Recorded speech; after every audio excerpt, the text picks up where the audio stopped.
right. Welcome back. It's apparently fucking jerk month of golan-globus theater because Olivia Gruner, and now we're moving on to Loren Avedon. Fucking, before we get into that, I just want to thank you for, we're clearly just audio. We're not a video podcast, but I'm glad that you took the time to put bookcases up behind each of us and then put in books that we want people to think we've read. Oh, yeah. Because this fits in with just everybody else, what everybody else is doing right now. I see you got War and Peace, you got the complete works of Hamlet. Don't refuse to tell the people about my physics books I keep over here because, of course, thanks to Olivia Gruner, I got really into hyperphysics. Also, I'm going to replace Elon Musk. If I didn't know you, I think you're smart just by looking at your bookshelf. And, of course, people looking behind you will see all the Dr. Seuss books because I kept it, you don't read a lot. Well, Murray, yes, so. and I have my leather-bound collection of Penthouse Forums. Yeah, of course. And Playboys because that's I got to do my research. Whenever you have a Playboy Playmate, I need to know who their turn-ons and turn-outs are. Exactly. And that's why we know nothing about Cynthia Rothrock is because she's never been in Playboy. As far as we know. I don't know. You haven't found that? That might be out there, yeah. I don't know. Her turn-ons are roundhouse kicks and corny jokes. Oh, my God. Open a can of corn. Yeah, I hope you're happy with yourself, Mr. Our one Australian fan. This is for you, you son of a bitch. Oh. You wanted this movie. You know how we feel about Loren Avedon. What was the movie we did, King of Kickboxers? That wasn't that bad. He was horrible in it. But that was still... But Billy Blanks is the villain. Fucking saved that movie. Right. Matthias Hughes, not so much. He tried. Yeah. It was an uphill battle. It was a fucking huge uphill battle. Should we point out that this movie has fuck all to do with No Retreat, No Surrender 1? I mean, Murray, if you squint real fucking hard, you'll see that faint connection there. I see no connection. They fight a Russian main villain. Yeah, like every 80s in film martial arts ever made. In martial arts, though. And he wasn't even Russian. He's a German guy. He was a German? Yeah. Well, we're familiar with him. He wasn't the main villain. He was the main hench in Kickboxer 2. Oh, was he? Yes. That's right. He had the fucking ponytail. He cut it off for this role. That's right. Oh, yeah. I thought I recognized him. There was a lot of... I think I recognized that guy happening with this movie. Yeah. I just wish there was an Al Leong in there somewhere. It would have helped make this movie a little more tolerable. This was obviously an Asian movie. Like, Asian company made it. It was the original movie. The original title is Karate Tiger. Okay. And I guess that didn't work for the American markets. I don't know. So like, hey, what's a popular movie right now? I don't remember No Retreat, No Surrender being that popular, but it's the one they could get away with, I guess. Yeah. So this movie is called, according to the YouTube version we watched, No Retreat, No Surrender 2, Raging Thunder. And there was no thunder raging in this movie. Though. No. I think they piped in some Only thing that was raging was our hatred of Loren Avedon. Fucking Christ. And it's an hour and 40 minutes, which, come on, you could easily cut 30 minutes out of this movie, and I would have been much happier. The dinner scene, what is it?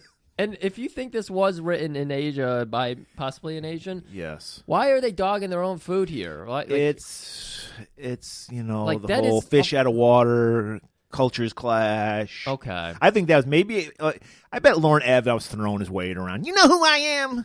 Oh. I was the star king of the kickboxers. God. That Jerry Seinfeld of martial arts. I'm not saying, well, Jerry Seinfeld's actually said funny things in his life, but I'm just saying because he looks like Jerry Seinfeld. Yes. He's got the fucking mom jeans up to the nips. Yep. He's got the tucked in button down shirt. Got the big white tennis shoes. Giant white tennis shoes. Got that kind of hint of a mullet, like not a real... I know, but Seinfeld's hair growing up, because I loved Seinfeld growing up, his hair confused me, because it's just like a nest on it, just like resting on his head. Yeah, and then it make matters worse. You notice he wore a baseball cap, but it was just on the top of his head. He didn't want to fuck his hair up, so it was just floating on the top. I'm wearing a hat today. I'm furious right now just looking at you. I hate that look so much, and now I'm going to do it, because fuck, why not? Should we talk? We need to talk about one thing pleasant before we get into a hate fest. Is that okay? It ended? I don't It ended, yeah. What was pleasant about it? Not about this movie. I watched John Malkovich this morning. Oh. I fucking love that movie. That was the first time I saw it. Yeah, John excuse Malkovich? me. Being John Malkovich. You just saw it the first time First today. time, yeah. Yeah, it was. Last time I saw it was like 20 years ago whenever it came out. But It's so good. I remember enjoying it. Yeah, so good. I wish they made movies, good movies. Well, put a superhero in it and you can have Jim. Being Captain America or some shit like that. Oh my god. Oh, I got actually a lot of movies I'm trying to watch. But instead I'm being weighed down by fucking Loren Avedon right now. Like I want to go watch this Solaris movie. Nope, Loren Avedon. Yeah, thanks, Australian guy. It's your fault. Well, I look at it this way: if we have to suffer through the quarantine, everyone's got to suffer through the quarantine. I mean, we're going to take our masks off right now. We're going to go through the grocery store. We're going to cough on everything. I did see last week when I went to the grocery store, one guy wasn't wearing a mask, had the MAGA hat on. His head was too big. His head was too big to snap it in the back. So the little snaps were just hanging there. It's like, oh my God, I hate this. Dangle snaps. Oh. And he has no brain on top of it. Like, what's in there? What's rattling around in that big old fucking monster skull? Not only did I appreciate the fact that he just looked like an idiot, everybody else in the store was actually wearing a mask, and everybody else who walked by him gave him an eye, and that made me kind of happy. It is funny that the only people I see willfully not wearing their masks are those types you're talking about, who are so proud of themselves for going up what against douche? it. Like, why? What is that? What's going on in your head where you're like, I'm so proud to be an asshole? I'm standing up for freedom because you guys are all kowtowing to big government. It's like, fuck off. Fuck off. Murray, are you ready to go down the slippery slope? Let's see if we can keep a Loren Avedon episode under 2 hours. I don't know, because I'm going to probably go off every 5 minutes and this fucking curse word riddled diatribe. This whole plot and movie is just a bunch of loose cliffs that we're going to be jumping right off of. We're going to be going right over those cliffs. Sure. So, let's just go to the fucking trailers. So, Loren's No Retreating, No Surrendering, and we're No Retreat, No Surrender 2. TOO. That's the humor you're going to get for this episode, people. Enjoy it. Bangkok. A city of the exotic, the sensual, the extraordinary, the forbidden. You can't do this to me! You have no right. A land where the streets are a jungle.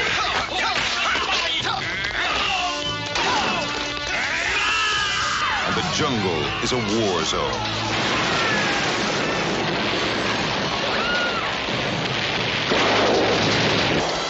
Welcome aboard, boys. Terry, what are you doing here, you witch? Good chow and no bounty hunters, huh? It's the last time I have dinner with you. 3 fearless adventurers. I vote we head back. You don't get a vote. You're just along for the cheap laughs. The risks don't scare them. The odds can't beat them. And nothing is going to stop them. Come on! But now, the only woman he ever loved will lead them to an enemy they have never faced. We ain't talking kidnapping. Tell me who sent you. We talking war. And the mission to save a life becomes the battle to free a nation. The fortress is impenetrable. The opponents are unpredictable. The commander is invincible. But they are unbelievable. The enemy doesn't stand a chance.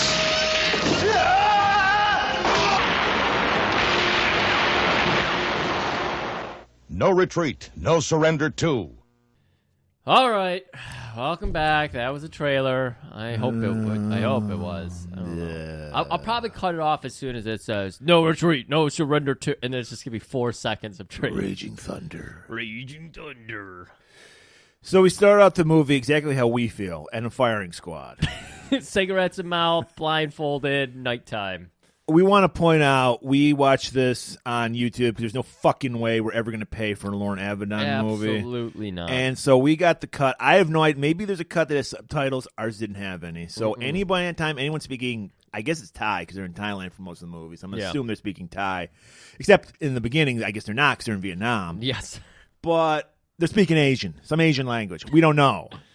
So, and we don't have any subtitles. So all we get some that great Star Trek lighting though, where it's like pitch black, yet there's light across the eyes. Just the eyes. I love that lighting. I do. And I don't know where the light source is coming from. Doesn't matter. But we see like a guy who I guess turns out to be a henchman. He's got the scar on his head. I just call him Scarface. Ty was he actually had a name? He had a name named Ty. Yeah. Okay. So he sucked. Yeah. And he's just standing there talking to these people, and they shoot him. And then we get the old font from the original No Retreat, No Surrender, and then Raging Thunder, like in like Comic Sans on the bottom. And so that's all your connection to the first movie, guys. That's it. RJ's not here. You're not going to hear, I'm a lover. You're not going to hear any of that shit. I missed and that we're already. all the poorer for it. I want RJ right now. So we started off. We're in airport. Immediately, I want to fucking strangle Scott. Yeah, his Loren's character's name is Scott Wilde. You know, it was probably like Scott, Arthur, and he's like, no, my character's name is Scott Wilde. Which is great if you're playing like bass and like Faster Pussycat. Thank you. But if you're a fucking action star, no. Scott Wilde's a horrible name. It's a fucking horrible name. And he's a horrible person. And we see him on the phone throwing a hissy face. Like, and then he slams the phone, like breaks his fucking payphone. Oh, and of course he checks to see if his coin came back out. Fucking piece of shit. God, I hate this guy. Ugh. And then he puts on that fucking trucker cap floating on top of his head. Yeah, he just sets it on his head. Ugh. Yuck. And just starts prowling the streets of Thailand. Yeah, we get that nice montage to see the credits, and we see Streets of Montage. The Streets of Montage. Streets of Montage. That would be a great fucking title for one of our movies, Streets of Montage. It would be. It's just like, because I remember they used to have, the movie was called That's Entertainment, and they would just show like scenes from classic musicals. We should have That's Montage. We just show classic montages. That's an idea. I like that. So we're actually following Scott. He's going, he's looking for somebody. Yeah, and it's No Retreat, No Surrender, which the whole theme of the first one was martial arts. Yeah. So what do we open up into? Fucking Cynthia Rothrock kickboxing in a kickboxing ring. Right. She's taking it to the scrawny little guy. Ugh. Holding her own. Takes him out. Fucking our man Scott walks in, swinging his dick. Yeah. Goes up to some, look like a mafia type guy, like an Asian mafia dude. Yeah, they had, normal bleachers there, and then they, had this whole fucking table, charcuterie board set up, lots of cheeses and grapes and shit. Cheeses, sausages. Yeah, and then you have this man who's just, sitting cross-legged. He's got a little counsel with him. I was like, is this an official, match, or is this guy just hang out here and watch Cynthia Rothrock I thought it was just a sparring thing.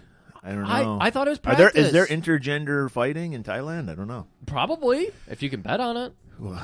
Yeah. And so Scott just shows in, hey, I'm an American. Where the fuck's my friend Mac at? Oh, my God. See, I wish you were embellishing this. That's Scott's attitude throughout this whole fucking movie. He's constantly trashing everything about Thailand. Right. He probably, did you see, was it a MAGA hat he was wearing?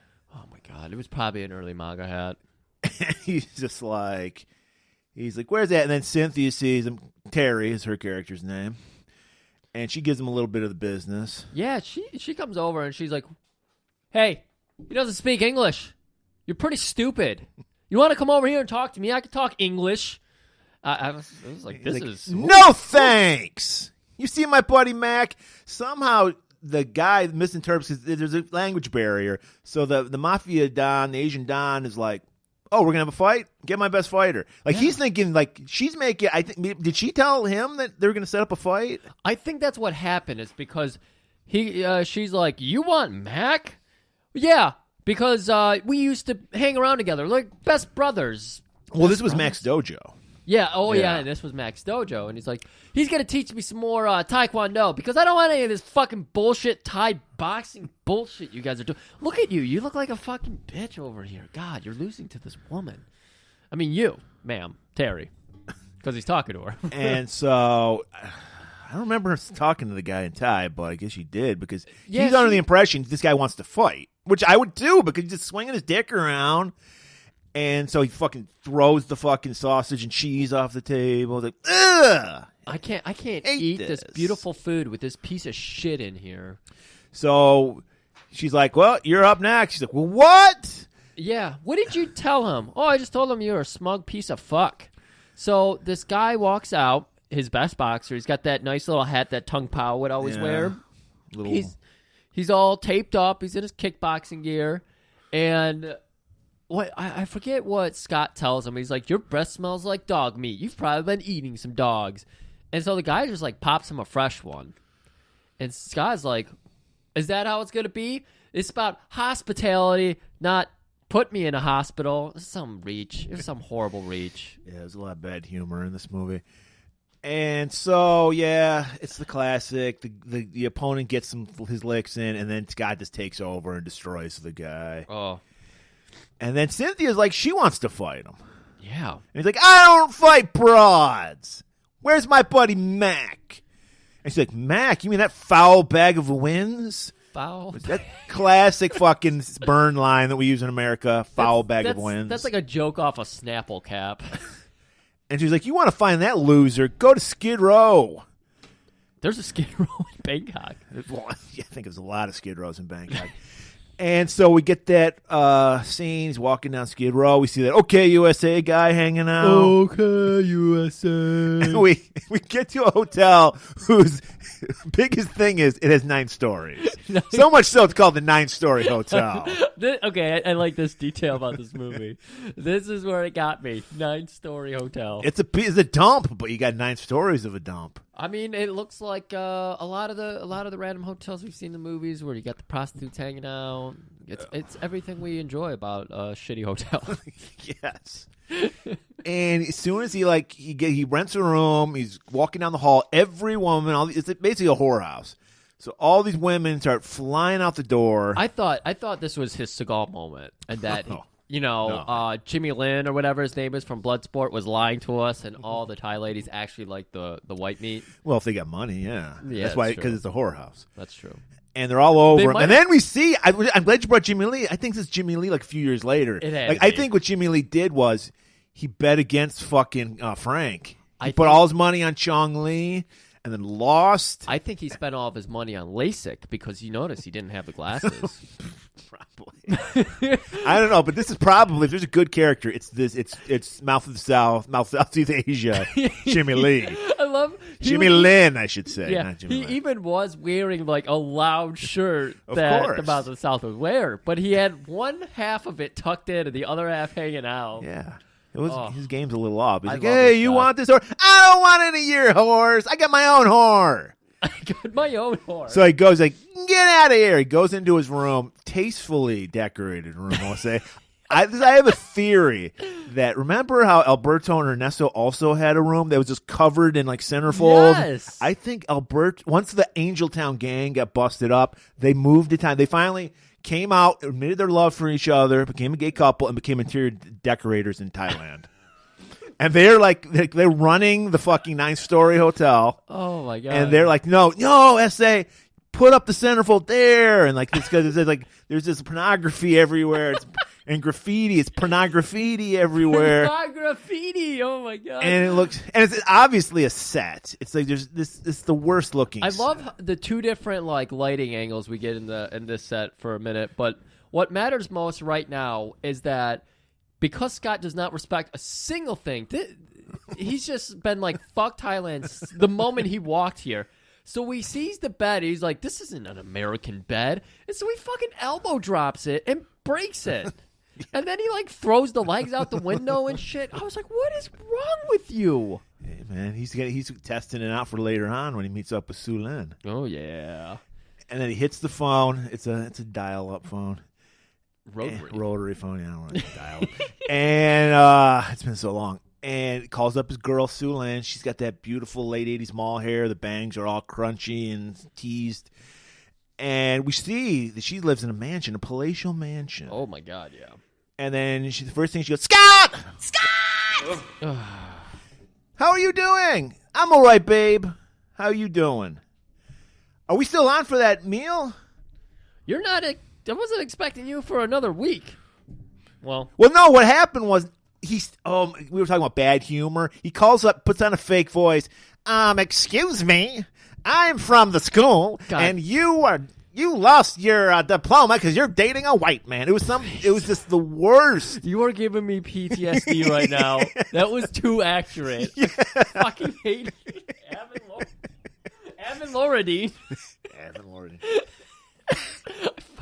And it wasn't that the gist of it. He was like, and then she's like, "Oh, Scott!" It wasn't until he started talking about his huge ass honky dick that she was like, "Scott, I know you're hanging some wet rope there."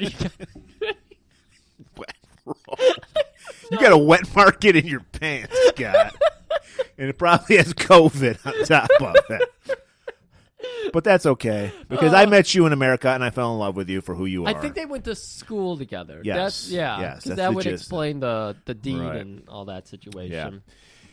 And because he was probably in school, because he was their football team probably got kicked out, so he was an Olympic athlete for something. Yeah.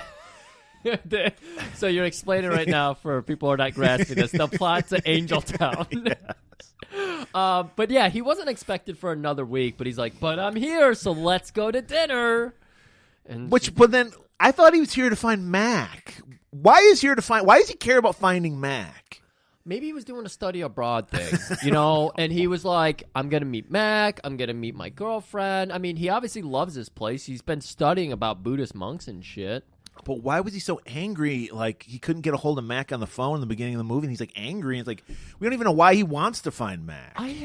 Yeah, it's like, I thought maybe he loved this place, but he's trashing it nonstop. You people eat this? You walk on these streets? You wash yourself with this water? You call this a pimp? I've seen better pimps in Indiana. Yeah. So they set up this hot date. She's like, don't worry about it. You don't have to pay. Oh, no. He does the old wallet check. Babe, I'm sorry. Forgot my wallet. Even though he's probably got a wad like fucking Jock does. And it was, of course, after order 2 of the finest Mai Tais. I can't get that one. So he shows up at this restaurant, and they're like, we've been waiting for you. He's like, yo, name's Scott American. Give me the best fucking seat. He's like, oh, whatever you say, sir. He's like, where the fuck is Sue Lin at? Like, she's back here, sir. Just follow us. Go back. There's this fucking banquet table, everything on it you could want if you're in Thailand. Yeah, it's already filled with shit. And he's like, so what's this shit? Where's the hamburgers at? Yeah. And she's like, well, Scott, I thought you'd want your first time in Thailand, you'd want like try some of our, cultural foods. So we get that like whole scene of these crazy foods these Asian people eat. Murray, I just gotta bring this up. She explains, don't worry about the bill. My dad has shares in this place.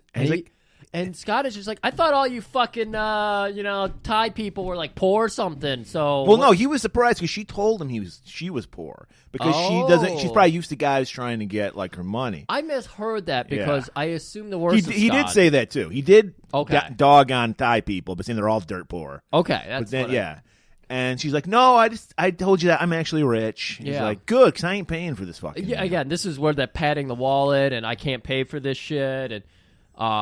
So she's like, these are all my dad's favorite dishes. And he's like, well, I better learn how to eat them if I want your dad to like me, because they're engaged too. Yes. So let's go ahead. Go over some of these dishes here. We get these first, so look like dumplings. I love dumplings. Bites in them. Those are tiger balls. Oh. And then he vomits in the fucking Are thing. these steamed meatballs? Tiger balls. Like, well, I guess I'll try this. And then they have like roasted cicadas, roasted locusts. Iguanas. And he's like, I'll just have some of the soup. opens it up. Bunch of like an eel was in it. Yeah, it's like a full fucking eel, and he just pulls it out with some tongs, and he's just like, "You people, you people." Drops it back in. He's like, well, here's something I know you'll like. Oh, at all the Chinese restaurants back in Indiana, we have this. We love it. I love bean curd. Starts eating it. And she's like, that's not bean curd. That's monkey brain. So he chucks it at the wall. Just spikes it. Spits in her face and chucks it at the wall. Oh. It's like so straight out of fucking Temple of Doom. They got the monkey brains even. Snaps over. Wait, Steph, come here. I need real food. Do you know how to make a hamburger? Plain, nothing on it.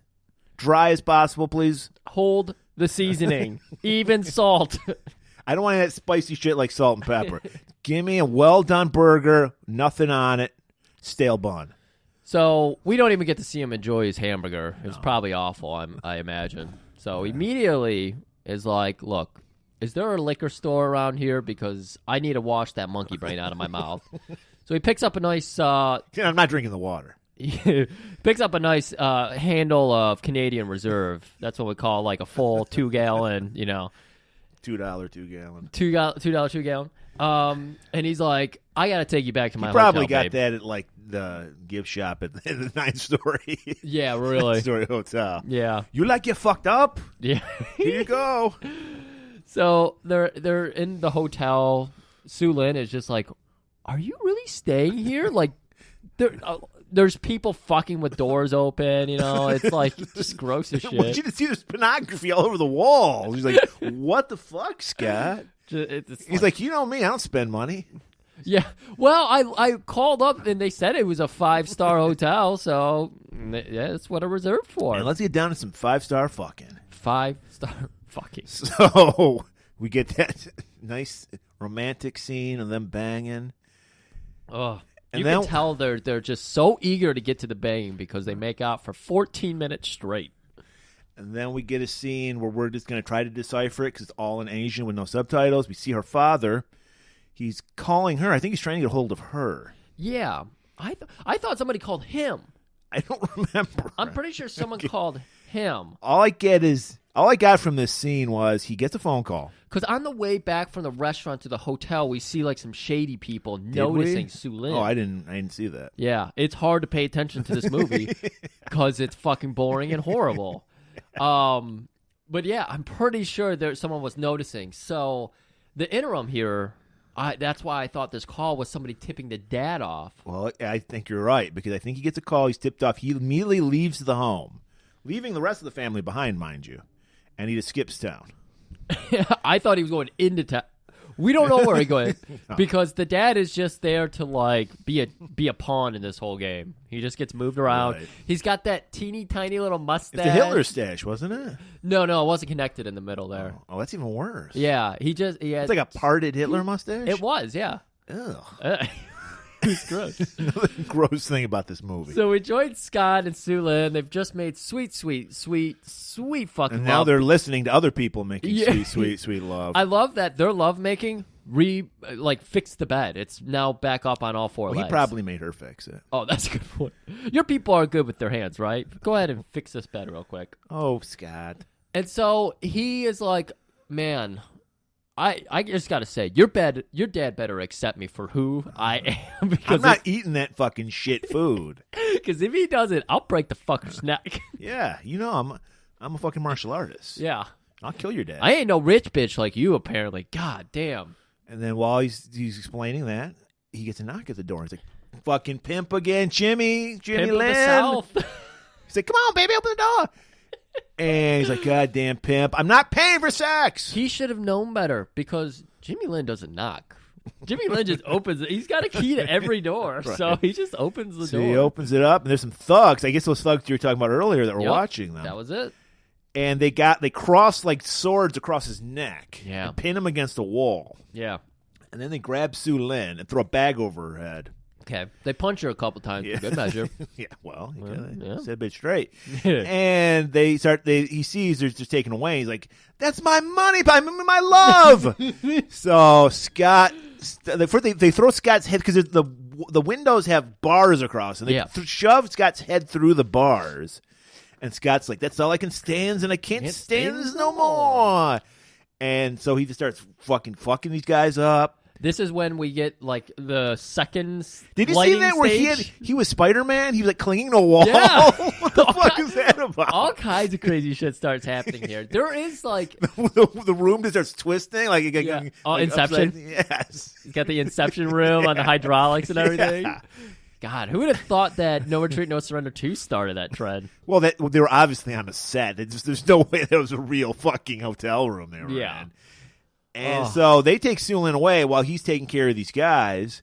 And the guy had, I think he had heroin. They were going to inject him with heroin and make it look like an OD. Dude, that's right. They had the fucking full-ass syringe of this shit. And our boy, but they know they're getting handled, so they go running, and, Scott chases after him in the hallway. He fucking leaps off the wall, does another fucking Spider-Man move. Yeah. Fucking leg scissors the dude around the neck. That's... Okay, I will say, there is some pretty cool moves in this movie. And that's about all it had. But there's too much of it. I'm not used to this many action scenes in this movie because it's so god-awful. And they were like, how do we make sure this guy doesn't talk? Let's just fucking have him fight all the time. Right. Well, yeah. I'd rather watch him fight than talk. That's a good point. So the guy, he's reaching for that heroin needle. And he's like, oh, you want some of that sweet China White? Grabs it out of his hand, stabs the guy in the throat with it, injects him, kills the guy. Yeah. But he had it coming. You see the X's go over his eyes. That's how you know he's dead. So, Scott... He goes back up to the room, and he searches for Sulin's wallet. She's like, I'll just take her money. I don't, I wasn't sure if she was really the one, so let me just see how much she has in this wallet. Oh, my God, there's only $1 in here. Well, no, he saw a lot. He's like, yeah, I'm marrying this bitch. So he's like, he finds her license, thankfully. And so he knows where she lives, so he hires a taxi or something to take him there. Well, he rolls up. He's got all that money, the so house, got a limo. Apparently, the stick in this house for Pablo Escobar's because there's body bags. Everyone in the house has been murdered. Yeah. And there's 40 dead bodies in it. It's who was living here? Well, he had the family, he had the servants, he had all that shit. They were rich. Oh, good point. Okay. And he's like, hey, what's going on here? Just swinging his dick around again. Fucking Scott, man. I hate this guy. And they're like, who are you? He's like, hey, this is my girlfriend, see? And they're like, oh. Fiancé. And they're like, sir, we need to talk to you. And then fucking Scott unloads the most ugly American bullshit. First he starts out you can't arrest me. And then he's like, read me my rights. Yeah. And then he immediately does the classic American thing. I'm going to sue everybody here. Do you know how much money my fiance's husband dad has? You're going to be talking to his lawyers. He hasn't even met the guy. He's already threatening with possibly his future dad's fucking lawyers. So they bring him in. They interrogate him. They're like, so what was up with you injecting that guy with drugs? Hey, drugs they're deadly. He's very flippant. He's very flippant about death in this movie. Yeah, he does not give a fuck. They think he's peddling drugs, and just oh no, that guy attacked me with a syringe full of drugs, and I put it in him. I don't fuck with drugs. Just say no. And they're like, well, then there's an American, probably from the embassy or something. Yeah, he's the consulate. And he's just like assistant too. I didn't know what was going on. I thought they were going to release him because he was American. What were they going to take him to Singapore to get arrested? No, I don't see. This is part of the plot. I believe that was in another language, so we have no idea. I was under the impression they were just going to extradite him to Singapore and let him go. I don't know what the fuck they were going to do. Yeah, because there was the consulate there, and he mumbles something through a beard. I have no idea what he said, but then they come back in, and Scott's just furious still, just whining. What are you going to do to me? I'm American. They're like, we're going to send you to Singapore. You probably wouldn't remember this. You'd be too young. Do you remember about this kid who was going to get caned in Singapore? It was a huge news story. No. There was some douchebag kid like Loren Avedon. I think he was the kid of somebody maybe some ambassador or something like that. And he was spray painting shit in Singapore. And, they don't fuck with that shit in Singapore. Right. If you leave gum on the fucking street, you go to jail and shit. Yeah. So they arrested him, and they were going to cane his ass. It was going to be the fucking punishment. Right. And if you don't know what caning is, it's basically a really hard spanking is basically what they were going to give the kid. And it was a whole big thing, like, we got to save this kid. And I'm like, fuck this kid. Let him get fucking spanked. I don't give a shit. What the fuck? And it was a huge news story for about like a week or two. And eventually they did cane the fucking kid, and then he just went on with his life. But I think that's what they're going to do with Loren. That's interesting, because that must have been the inspiration for the Simpsons booting episode. Yes, that was. And what was the other thing? We had that person recently where it was like an ambassador for the U.S. in like London or something. And the woman's son, the ambassador's son, like hit somebody in a car or something. And instead of making them like be punished for it, they're just like, no, just go back home. Yeah, diplomatic immunity. Yeah. It's like the fucking person hit somebody with a car. I don't remember if they deal with it. So they got him. They're sending him to. They're gonna take him to the airport. They're gonna send him to Singapore to get caned. Yep. And he's like, "Fuck this!" So he goes to shake the pilot's hand. He's gonna ride like a little 2-seater plane, and he goes to shake the pilot's hand. He's trying to be cool with everybody. He's like, "Hey, I'm sorry for being such an American asshole. I'm a tourist in your beautiful country. Your food's still shit. Your food's shit. You smell like shit.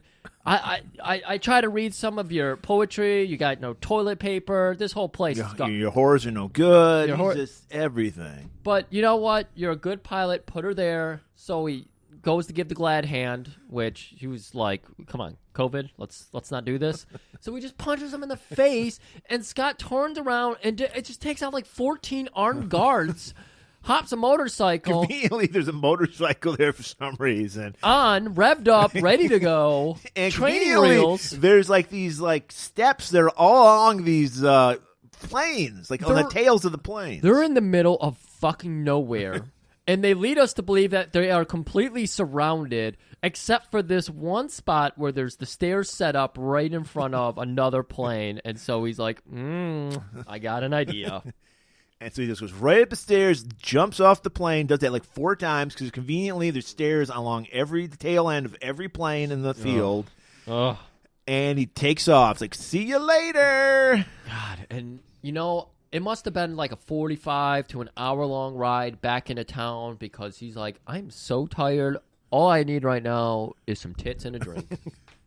So he fucking immediately hits the red light district. If you squint your eyes, you can actually see Eric Sloan in a wheelchair in the background. Murray, I was going to ask you if you noticed him. Yes, I did. I heard this. It was weird. We didn't have subtitles, but we had crystal clear high definition for this movie. I don't know what was going on with that. But yes, I clearly saw the mustache. Yeah. I noticed it, and I'm like, Eric. Because he was power. Well, he wasn't power kicking anybody because he's in a wheelchair. Well, yeah. But he was dreaming of power kicking. I heard the screeching of a lot of waitresses because you know Eric Sloan's thing is to get right up and grab them cakes. Right. He's often known for slipping a finger right in the butthole. So he's like, "Hey, fellow American, where can I find another greasy American?" "Oh, we all hang out at that bar there."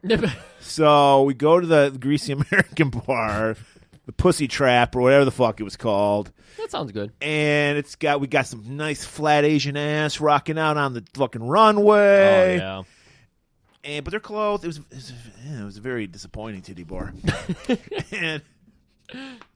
and they're like, "Hey, I'm looking for Mac." Like, he expects everyone to know the fuck who Mac is. Yeah, I love it. But again, that's the American arrogance coming through. Looking for another round eye. But I guess that would work. Do you speak English? Having to hear Scott do that loud American thing where they're like, they will understand my English better if I talk slowly and loudly and more like a dick. And the bartender's like, "Yeah, I'm from actually Pasadena. You're That Pasadena? douchebag's up there." Yeah. So he goes upstairs. We get a nice over-the-top moment. Yeah, they got the one hanging light, so it's just like the fucking Deer Hunter movie where it's just like this dark lit, and they got. But there's all. Go ahead, dress this up for us. This scene is interesting. Well, it's the classic arm wrestling scene. We this tells us so much about the Mac character that he's like he likes to gamble. He's a devil may care, and we also to point out that he's an American like abroad. He's got to have that fucking loud floral print shirt on. We always have to have that on. Oh yeah. And Mac, he's always arm wrestling this guy, and he's got the cigar in his mouth, got the beer in the other hand. He's having no trouble. Okay. When we're seeing a long shot, it's just them arm wrestling on a table. When they do close-ups, we notice there's like stove burners on each side Yeah. where their hand would fall down if you beat the guy. Yeah. But they're never there when they pull away. So it kind of fucks up the whole point of the thing. So obviously this is a high stakes arm wrestling match. And Right. you got all the people surrounding them, throwing money around because I mean every time there's so many action movies we've done where there's an American in like Vietnam or something. They're always super, super wealthy entrepreneurs. Right. Mac is no different. Right. But so the first thing though, he's got to win this arm wrestling match, and he's fucking with this guy. Right. And Scott knows that look. This is his boy from Indiana. You know, they used to run together on Gary Avenue or whatever. They used it was. to run this whole kind of swindle before. The old switcher, like fake out arm wrestling thing. Yeah. And so Scott comes over to Mac, and he starts fucking with him. He starts, like, being like, oh, you letting this guy beat you? And he's, like, rubbing his shoulder, tickling him a little bit. Puts the other guy's hand over the top, which gives him the edge. He puts a backwards hat on him, and, he just rests it right on top of his head, yeah. And the guy's like, oh, and then you see he looks perfectly fine. Then you see a close-up, his hand's right above that heater. Yeah. And then I guess he hulks up. Mac I think he Scott fucked up because when he turned Mac's head around, that hulked him up, dude. Did. So Mac went into the rest of his ritual for when he's about to beat somebody. Takes his cigar out, blows smoke in the guy's face, then puts a cigar in his beer, chugs the beer, and then is freaking the guy out. He's like, oh my God, this American's crazy. Yeah. And then he gets the cigar back out of the beer, starts smoking it. How is it still going? And then he beats the guy, no big deal. Right. And cruelly just holds the guy's hand over that fucking burner. Yeah, on the burner, because it had like the metal protection, so it was getting super hot. And he just holds it there for a good 10 minutes. Just laughs. Yeah. And then Scott laughs too. He's at the bar, they're cracking up. Look at that, I just sort of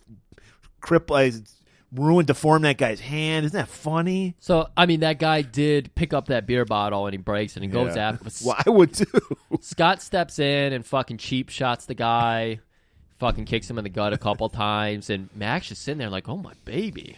Look at what I've done to this child. Like, I left him a boy in Indiana, and he comes to me in Thailand, and he is a man now. He's looking like Jerry Seinfeld, but god damn, that kick. Devastating. Yes, add insult to injury. Scott basically cripples the guy who lost the arm wrestling match. So they go, hey, beer's on me for that nice crippling job you did. Yeah. Did you notice how they're like not real people here? Like they're trash. Did you notice that too? Guys, there's no good characters in this movie. No, the pimp, he's the Jimmy Lynn is the best character in this movie. Only... A guy who prostitutes women and probably children because he's a pimp. Yeah. He's the best character. And so they're enjoying a nice beer, and of course, Mac's like, "What are you doing here?" And in between, how can you eat this shit food? Yeah, you get used to. Yeah, I found this perfect hamburger joint. They make the driest, fucking least tasty burgers you'll ever want to have. Mac, in the middle of Scott complaining that somebody was getting too close or breathing on him or something, Mac looks up and notices that Scott's actually a wanted man. Right, they got TV on. Yeah. And there's a little they interrupted like the Muay Thai fights for the special bulletin that Scott's a wanted man, like you said. Yeah, we don't know because there's no subtitles for us to know what's going on in there, but we get the gist of it. Yeah, I mean Mac explains it to us like, you might be in some trouble, so why don't we go to this, like you were saying, that I know a nice place where we can get you the driest burger in town, and also no bounty hunters because you're wanted. You been pushing that white horse? He does say that. You're pushing the China White or whatever. The China he said. White, yeah. And he's like, that's a big misunderstanding. Let's get them burgers. I'm famished. I haven't eaten since I've been here. Mm. So they go to the McDonald's in Thailand. And who they like every like foreign McDonald's will have different shit. They'll have like octopus in Japan. They have cobra blood at this fucking Thailand McDonald's. I like it. See, my favorite. And then I noticed, did you see there was an abrupt cut? I bet some fucked up animal cruelty shit happened in this scene because you see them pick up a cobra and then there's a rough cut. Like, they were going to do something to that cobra, which probably you see in the Asian version of this movie. Oh, that's scary. I did like the one shot they used from behind the cobra cage. It's very clearly like a puppet that they were flopping around. That was good. I like that. But yeah, I'm sure they probably just cut a cobra in half and just put the blood in these shot glasses. Yeah, that might have been it. And they bring him to Mac. Mac just chugs his like, when in Rome, baby. Yeah. And then he's he loves that stuff. And then Scott's like, ugh. Yeah, he was like, we're about to go through some shit, kid, so you should probably take this. And he's like, if we're about to go through some shit, I think you can double down because I'm all the man I need. Oh, God. And he's like doing that mouth thing because his mouth is so dry from eating the driest hamburger in Thailand. He's got a gallon of water. He's not drinking. He's like, kid, you might see him on this blood to moisten up that burger. Yeah, please moisten that burger because your mouth noises are fucking horrible. When I left you in Indiana, when you say mouth noises, you mean him eating or just him talking? That's what I find is horrible. Talking, eating, breathing. Fuck this guy. He's got a new hat on at least. I'm sure you appreciated that he pulled it down because he was trying to go incognito. So he's got like he had a Gandalf, a straw Gandalf hat. Yeah. And yes, he was going incognito, but like maybe a little less standing out of a hat because that immediately the eyes of all the bounty hunters go to it. Yeah. And so they attack. Yep. And we get another fight scene. Yep. And I guess blowing smoke in people's faces is Mac's thing because he pins a guy down, starts going blowing smoke, and then he puts the fucking cigar on the guy's face. Yeah. I mean, I guess he was doing that to make sure the embers are real fucking hot on the end there. But yeah, there's probably, you see, it would have been cool if they did a nice touch. Maybe he's trying to get him stoned. Like, they think these people are like animals anyway. People try to get their cat or dog stoned. Yeah, smoking fuck those people. Yeah, I think he's trying that. I would have liked it. It would have been a nice touch if there was like villains later on, or maybe even Terry had it, where they have like a cigarette burn in their neck from him fucking beating them, and then I would have liked that. I would have loved to have seen a woman with a cigarette burn from her boyfriend. Wait, they're not dating, but we know they have like a history where they fought each other. They have a history. They have sexual tension going on. I'm not saying they like abused each other. I'm saying they sparred. You think he abused her? That's what you're saying. But yeah, so they handle these guys pretty well. I guess, like you said, what's the snake thing? I forgot what happened with the snake. The snake. Okay, it's just like, what's his name? Scott gets held up by one of the guys, and it's actually one of the dudes who he noticed at the hotel. And so the guy says, "Freeze, motherfucker!" He speaks in perfect English because he knows Scott's too retarded to understand anything else. And so he's like, "Hey, I'm like a mountain here." A mountain here? What does that mean? Scott, I hate you. And so what ends up happening is we see that little snake puppet playing, and then the camera... They got the snake cage full of snakes. Yeah, so the camera pulls up, and you see fucking Matt go in and grab a snake, and he says to the guy who's holding Scott up, and he's like, "Hey, rattlers, on red alert." Yeah. That's probably what they said. That's how bad the one-liners are. So he chucks the cobra at the fucking armed gunman, and it just bites him in the face or something. I don't even know. Yeah, I remember it went around his neck, and he freaks out and probably gets bitten. And before he dies from that horrible snake bite, they're like, "Where's Sulin?" And then he goes, "Why don't you climb Death Mountain?" And he's like, "I didn't even know there was a Disneyland here." "No, Scott, it's not Space Mountain. It's Death Mountain." Let's ask this guy some more questions. Maybe he's got more clues for us. That's not going to happen today.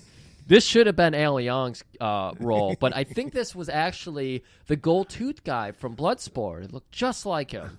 And so what he does is he pulls a grenade from in his pants, which, if Billy Drago has taught me anything, that is not where you want a grenade. No. And so he pulls a grenade from his pants, and he fucking just rolls it at our snake-bitten guy. And Mac, like a fucking true genius, is like, "That's a live grenade!" And he puts the snake-bitten man on the grenade.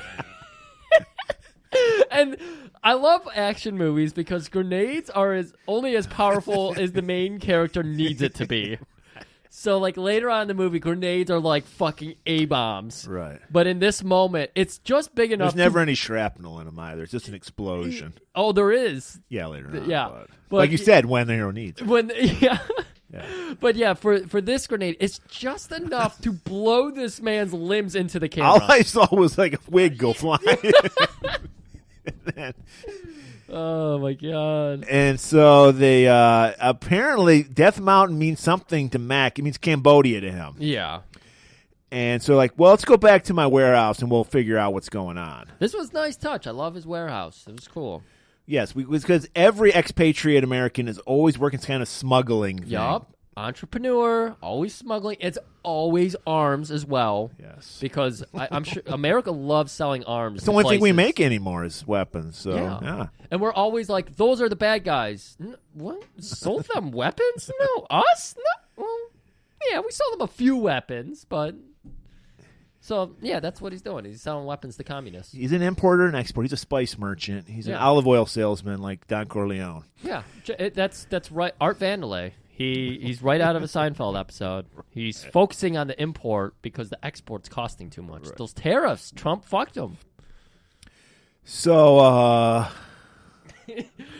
Scott is like, we've got to go there. If Cambodia, is that where you said it? We got to go there. We have to go there. Look, kid, you're dabbling with some shit you don't want to mess with. But they got my girlfriend.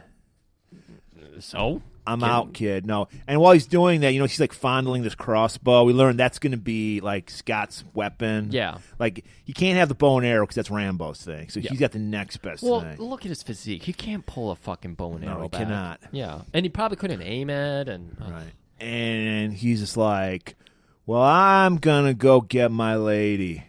And then we get a little exposition. We learn from Mac that her dad was funding these Cambodian rebels that were been fighting or still fighting against the Viet Cong.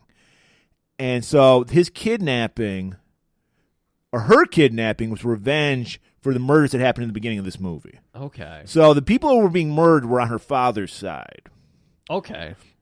And the evil ones are the Viet Cong that are being funded by the Russians that we'll see later. Okay. So, yeah, so they're like, that's why Sue Lin is there. And she's got to be in Cambodia because that's where they hang out. Right. And so, all right, he's like, I'm out. And then he sees the way Scott's fondling that crossbow. He's like, you know what? I got to kill somebody too. I'm in. Yeah. Scott was like, I'm going to go there regardless. You should probably go there because I'm thinking there's going to be a lot of murdering happening. And you'll never be in trouble because nobody cares about these people. Yeah. I mean, once we murder all the people, we can steal all their equipment. We can export it out of their base. We can liberate. We can liberate. Oh, Max smiling when he said liberate. He's fucking... Ugh. And he's like, buddy, let's make America great again. And he throws on his cap, and then they cut to, we see Sue Lin. She's in this fucking prison camp, and there's this fucking... I'm just reading the notes you've added here. Yeah, it was fucking bizarre. They get like...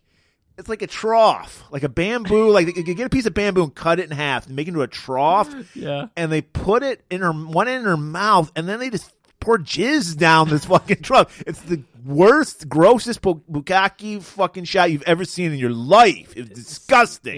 It was awful. It was awful. Worst money shot ever. So we know she's in trouble. So we know she's alive, but she's getting really fucked up.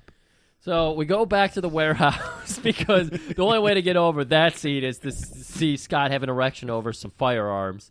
And he's getting pumped up. They're listening to some heavy metal as they talk about, weapons. They're listening and shit. to Nickelback. They're listening to heavy metal. Oh, yeah. Matt can only get a few CDs in, so whatever. It's some importer he is. And he's just like, look, I mean, I'm all cool with the murdering thing, but maybe just find a new Thai girl because they're like a dime a dozen around here. Like, literally...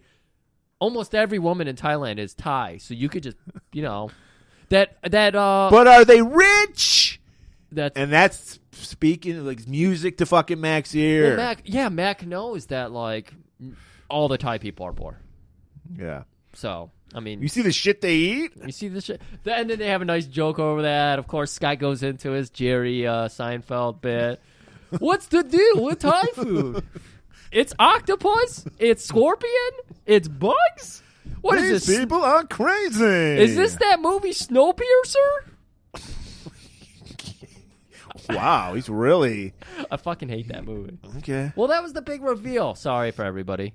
they eat bugs. That was the big reveal. Don't you remember? I remember it, but I don't remember that being the big reveal. That was like the big reveal was even stupider. It was like a child was powering the train or some shit like that. Remember that? All we're saying is, if you like Snowpiercer, you're dumb. That's all we're trying to say. It was a bad movie. Now, back to another bad movie. Okay, so he's like, you know what? I'm in. You're just making it sound too good. You got a rich girlfriend. We're killing people and getting away with it. Let's do this shit. They throw up that big warehouse, garage door, and no, we get this great fucking prepping montage. Oh, this is the worst montage. I know, I'm being sarcastic. Look at my photograph. Scott Nickelback playing in the background. Gets a fucking red shoelace and ties it around his head as a headband. Oh, I'm so fucking angry at that. Because usually, if you're wearing a headband, it's either because you have long hair and you want to pull your hair back, or you don't want sweat falling in your eyes. So you have a band. A band. You don't put a shoelace around your fucking head. I fucking hate him so much. And then he's like, and even Max says, I'll get you some of those black pajamas they wear. So he has the black pajama outfit and then a fucking brown vest. Yeah, he puts the brown vest over it. And then he wraps like a bandolier of grenades over his chest. And they're ready to kick ass. And then, like you said, they open up the garage door and a whole fucking Thai army is waiting for them. I just want to do a quick sanity check on this movie. The first one is this fun, like, teen coming of age type movie. The guy we still haven't met Bruce Lee's spirit yet. Yeah. They meet Bruce Lee's spirit pretty soon here. But yeah, he wants to be Bruce Lee so bad. He wants to learn how to be a kickboxing martial artist, master so bad. And this movie is about to turn into fucking Rambo. Right. What is happening in No Retreat, No Surrender 2? It makes sense when you think of it as Karate Tiger. Yeah, that's a good point. We should just call it Karate Tiger balls. Oh. So we have a little chase scene. They run back. Feet don't feel me now. And they run back into the warehouse, and they're being chased. Just like the airport scene, we have you surrounded, but a Thai surrounding is basically we have 5 people over here and nobody else. We have you all tied up. And they escape because they're Americans. They're smarter. Yeah. They climb up to the roof and exit the back. And nobody can they're all like caught up in this jungle gym system that Mac has in his warehouse. So they just can't get out in time. They escape out the back and they just run away. And there just happens to be a chopper showing up right at this specific time. And they jump into it. And then they're pulling up. Who's flying this plane? I was just thinking they introduced Terry in the first act, like within the first 5 minutes of the movie, and then she disappeared. And I was like, right. I would have thought she had a bigger role in this movie because her name is like right on the fucking DVD. Murray, Terry has returned. Well, first we just see a close-up of a cigarette burn on the neck, like you said. Thank you. I told you. And then, I told you we're watching an HD version of this movie. Yeah. There's no subtitles still, but it was crystal clear. Crystal clear. And he's like, what? Terry? Oh, you know her?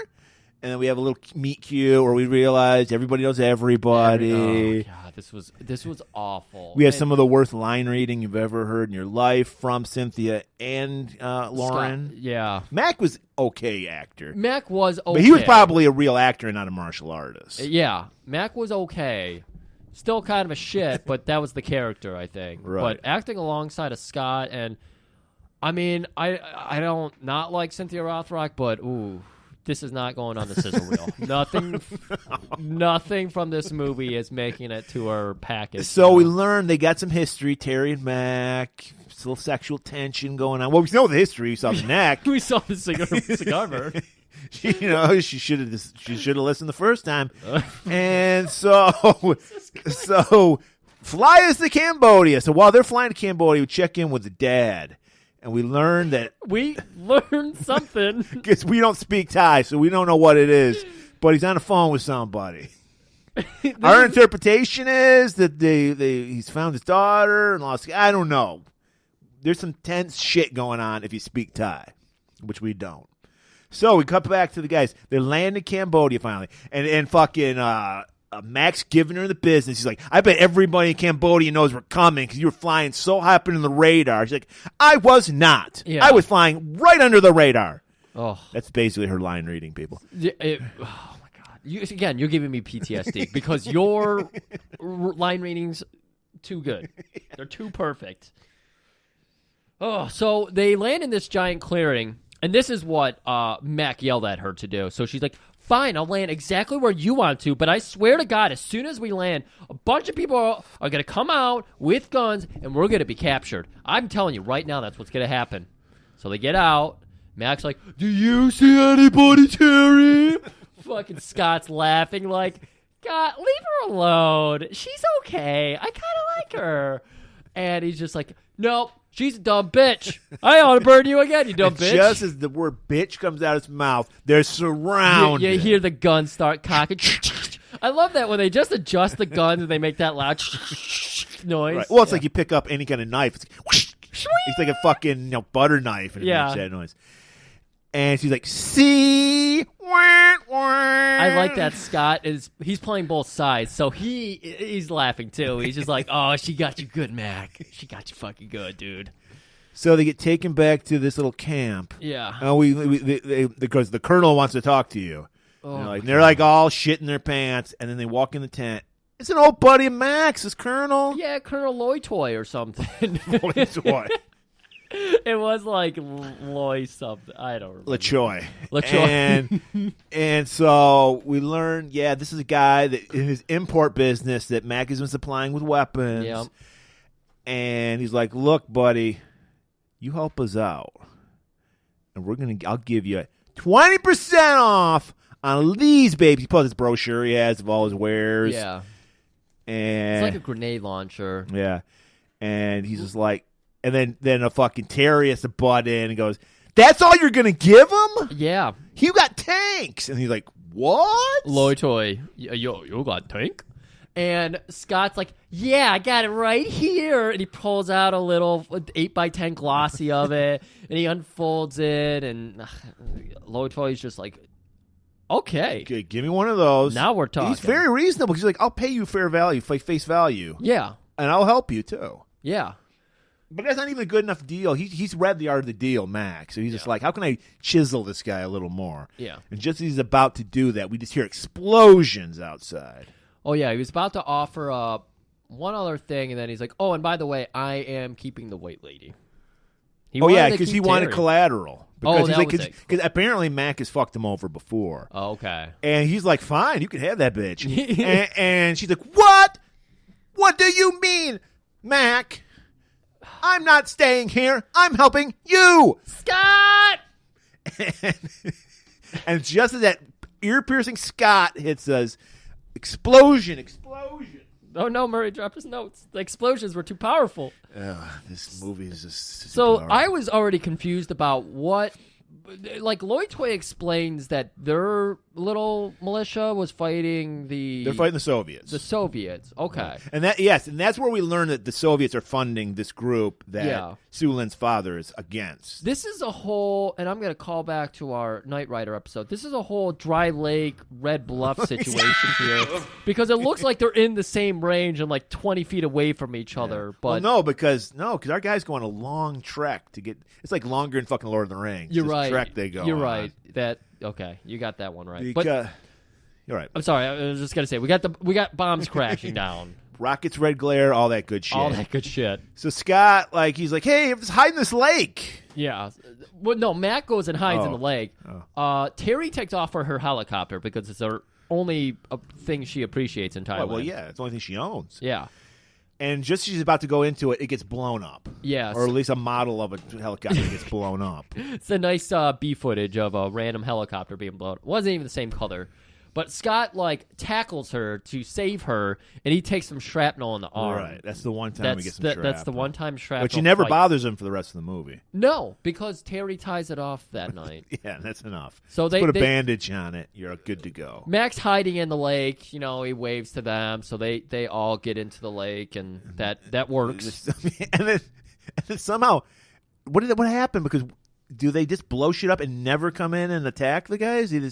Yeah, they just. How do they were done. escape? Everyone gets killed, and they just. Everybody dies except those 3, and we just joined them that night, and they're singing "Kumbaya" over a fucking fire, having a great time. Well, that's the one thing about Scott. He can get over shit really. Unlike us in this movie, he can get over shit really easily. Yeah. Oh my God, he is just having So fun. he's making s'mores and shit, dude. And Mac, they're going at it again with Terry, and what Terry doesn't realize, there's a giant ass fucking scorpion just fucking feeling up her tits big time. Oh my God. And we get the whole classic thing where she doesn't realize it. Yeah. Mac goes to grab it. She's like, hey, what are you doing? I already had a breast exam. I don't have cancer. You pervert. What are you, some kind of Steven Seagal? And then he's like, fine. Suit yourself. You want to die of breast cancer. And then she looks down. Ah! And, haha, we're all cracking up because there's a centipede on her tit. Yeah. So Scott, Terry goes over. She sits next to Scott because Scott, and her are pretty cool. Scott! Sitting there, and she's cinching up his arm and doing what a woman should be doing. They're all kind of like licking their wounds, and Terry's like, I can't believe, Mac, you would sell me out like that and leave me there as collateral. And Scott's like, well, Terry, you got to understand, he did have a plan. And she starts giving Scott shit because of that. And Scott's just like, look, don't take your anger out on me because you two are in love. And then he starts going, Mac and Terry sitting in a tree. K-I-S-S-I-N-G. And just starts pulling her pigtails. She doesn't even have pigtails. Oh, my God. And just give them the business. And they all just look at each other. And Mac's like, why don't you come over here and service me, honey buns? And he's like, you pig. Ugh. So that bonded them. That little kissing in the tree thing brought them all together. They're ready to fight all as one unit. Yep. Well, that's going on. We got to check in. We finally meet Yuri. Was his name? Is he ever mentioned by name in this movie at all? Nope. Had to look that one up. So we go to this Soviet compound, the Red Bluff of this movie. Oh, no, the Dry Lake. I'm sorry. It's the Dry Lake of this movie. Oh! Fucking Knight Rider, man. And we see Matthias Hughes. He shows up. He's just like, I'm going to say he's a general, just because why not? Yeah. And he shows up, and he's this huge-ass motherfucker. He's very menacing. Just, again, this is the one-string connection to No Retreat, No Surrender. A giant Russian. And he's like, checking out. He's just finally arrived. So he's checking everything out. He's like, bring out the prisoners. So they bring out this guy they captured recently. Oh, yeah, they had him tied up outside. Okay. And they've been turning him into beef jerky. They've been out there for days, just dehydrated in the hot sun. And, again, this takes me back to Angel Town because the guys are like, this one here was just a hot dog salesman. He's fucking dumb. Don't listen to him talk. He's got this horrible Chicago accent. This guy over here, he knows Tiger Claw. He's fucking real good, sir. And he's like, you're shitting me. This guy knows Tiger Claw? He's a regular karate tiger. No fucking way. Get him down. I want to fight him. Yeah. So, again, this guy has been hung out to dry, literally. He's a foot shorter than Yuri, about 50 pounds lighter, and he's been hanging by his thumbs for like 3 days. Again, this is the Angel Town climactic fight. So he's like, oh, listen here, Tiger Claw. I'm going to give you a chance to win your freedom. You're going to fight me. And if you win, I'll let you walk away. You can just walk away. They're in the mountain. They're like on a mountain. You can walk away. They're on Death Mountain. They're on Death Mountain. That bodes well. So Tiger Claw gets all ready to fight, even though he's like got the runs. You can see like the shit just like leaking down his pant leg. And I'm doing the shit jokes this week. Yeah, I know. Disgusting. So they start fighting, but dude, this guy is so weak at this point, I mean, he's a tippy-tap fighter. You notice that. Right. So he's putting in the tippy-taps. They're just not registering. He at one point does try to grab him by the balls. Tiger Claw. Tiger Claw, the balls. But that's when... Real! If only he knew Eagle Talon, because we know that's the most fucking... Or Dragon Talon. Was it Dragon Talon? I can't remember. Yeah, I can't either. Go listen to Undefeatable and tell us. Please. So Yuri, at this point, he goes full Andre the Giant. He's just like, I'm done with this shit. I watched an Andre the Giant match. Wow. Not good. Well, he's He can't do anything. Well, yeah, he's just headbutts people. Like, oh, and does that step on people too? Yes, that was his move. Yeah. So Yuri gets him up in the torch rack, and he's just racking him up. He did kind of look like Lex Luger. I'm glad you put that up. Yeah. And he throws him to the ground, and then he's like, "That's not enough. I gotta really humiliate this kid." So he grabs him by a leg and an arm, and he just starts swinging him around. No, it was a bad, dummy when he let it go. Yeah. You see this crash test dummy go flying. What I did like is when they cut back to the actor landing, is they had a close-up of him just coming into the frame, and then he shoots blood out of his mouth. I was like, why did that make blood go? Whatever. It was kind of cool, though. And he's like, wow, you know what? You've been such a good fighter. And he smirks a little bit like, you're terrible. I'm going to let you go. Go ahead. Walk away. And so the guy's like, fuck yeah, man. Starts walking away. Yuri busts out a little revolver, a little prostitute revolver. It's just like a sad little guy. He's got that giant wildy right over his dick. Yeah, he isn't worthy of a wildy bullet. Yeah, that's probably. He's like, I brought 12 bullets with me. I'm saving all of them for fucking Scott later on. Pulls out his Derringer. It's like on a belt buckle. Yeah, so he shoots the Tiger Claw man in the back. And then he throws him in an alligator pit. Yeah, that's his move. His James Bond thing is an alligator pit. I love that there's a big build up to this whole execution platform later on, and it's nothing. Well, you do what you do when you're in the jungle. Yeah. So what's Mac and the pack doing? They're coming through the jungle, and they stumble upon this Buddhist temple. Yeah. And Scott, he's all Terry. Mac, I can't remember who's who. Mac is like, well, let's go in there. Hey, hold it. You gotta put your guns away. Yeah, Mac didn't even want to go in there. He's like, I don't want to hang out with these freaks. They eat too many vegetables. I am a meat and cheese kind of guy. Fuck all this vegetable bullshit. And then it was that great line that Terry ripped on him? Oh, my God. Say it as deadpan as you can. Mac, you could use some vegetables. It might help you with your constipation. And then she looks in the camera. And it takes a pause for a laugh break, which isn't coming. And then it cuts to Scott, who's grinning ear to ear. Giving her thumbs up. That's a good one. But Scott's all into the Buddhist monks. That must have been his major in school, Buddhism, because he's just we can hang out with them and they'll be real nice to us. All we have to do is go to this altar and we pray at it. You do this, and then you do that, and Mac is just shut the fuck up. I'm going to put a cigar out on your neck in a minute here, kid. But, hey, 2/3 vote because Terry's yeah, I want to. Well, she wants to do anything Mac doesn't want to do. Yeah, because it's that sexual tension. Yeah. And he's like, all right, so the monks just happen to have a gunny sack for their, it's nice that they had a sack that they could put all their weapons in. That was Scott. Scott brought that sack. I don't fucking know.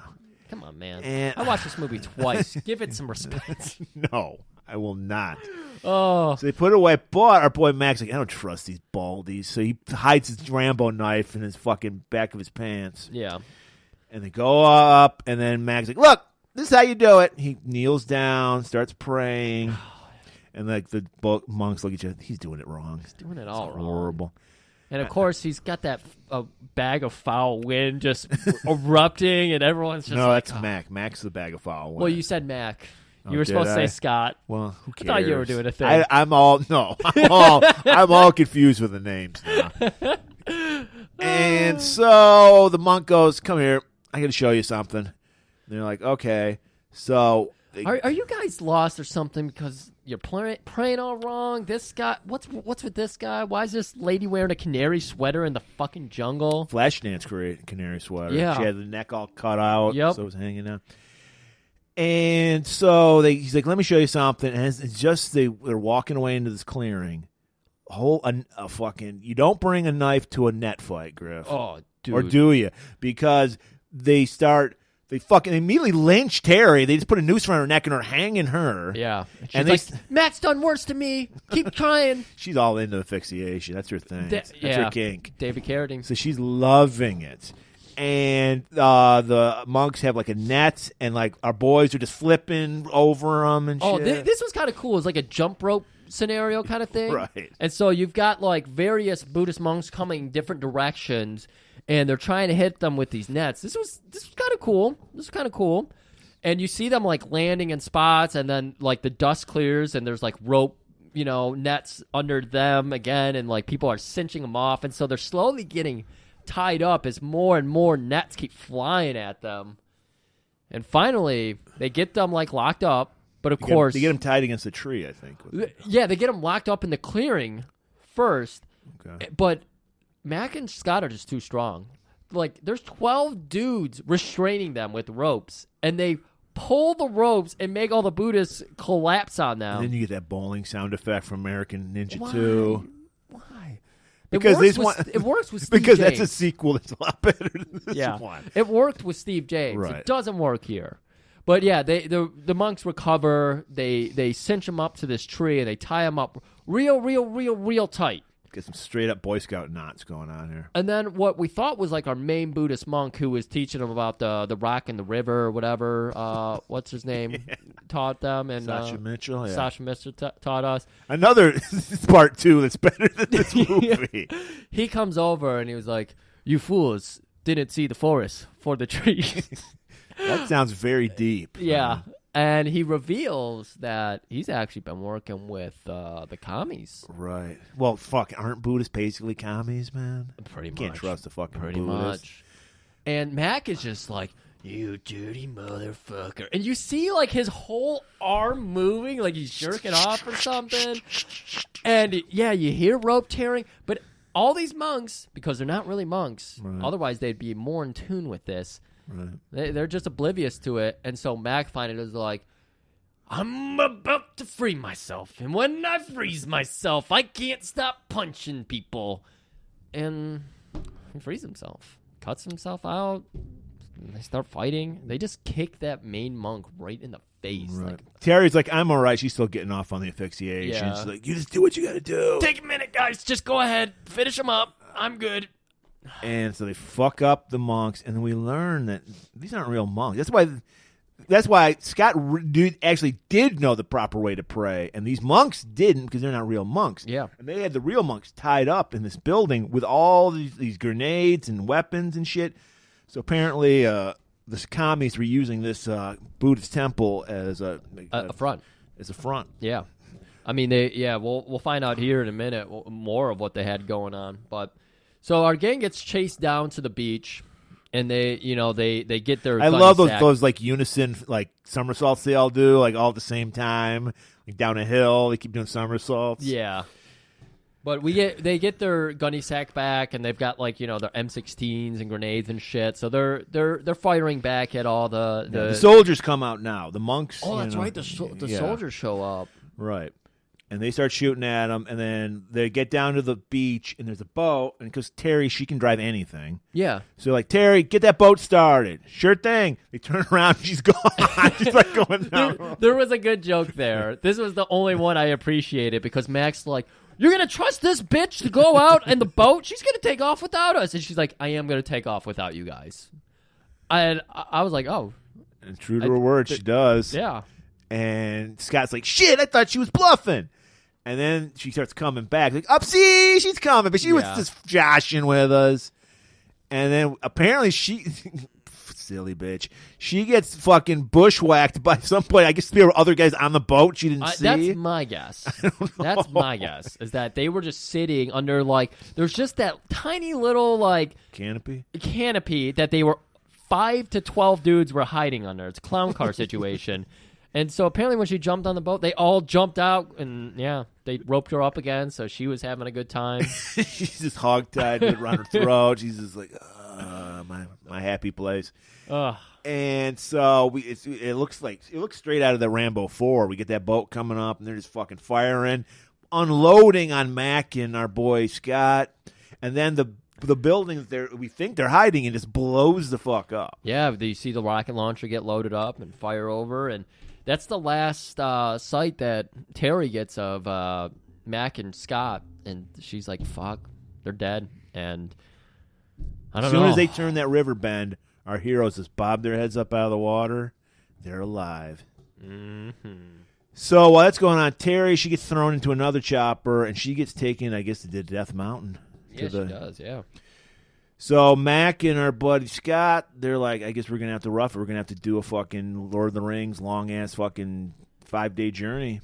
Yeah. And they do, and we watch it all, and it feels like a 5-day journey. You already mentioned the monks? Well, yeah, they found them. Yeah, they found them. They freed them. There was a bunch of weapons, so they got all kinds of new weapons now. They got all their mountain climbing gear all there. those claymores. All the claymores. And they're ready to go. They got some fucking heavy machine guns. So and they're carrying all this shit. Like, these scrawny fuckers could carry all that. But except when they climb the waterfall in a minute here, they drop everything. Yeah, I don't know. Like, I guess they had a burrow on the side. And like, hey, you, carry that up. Maybe.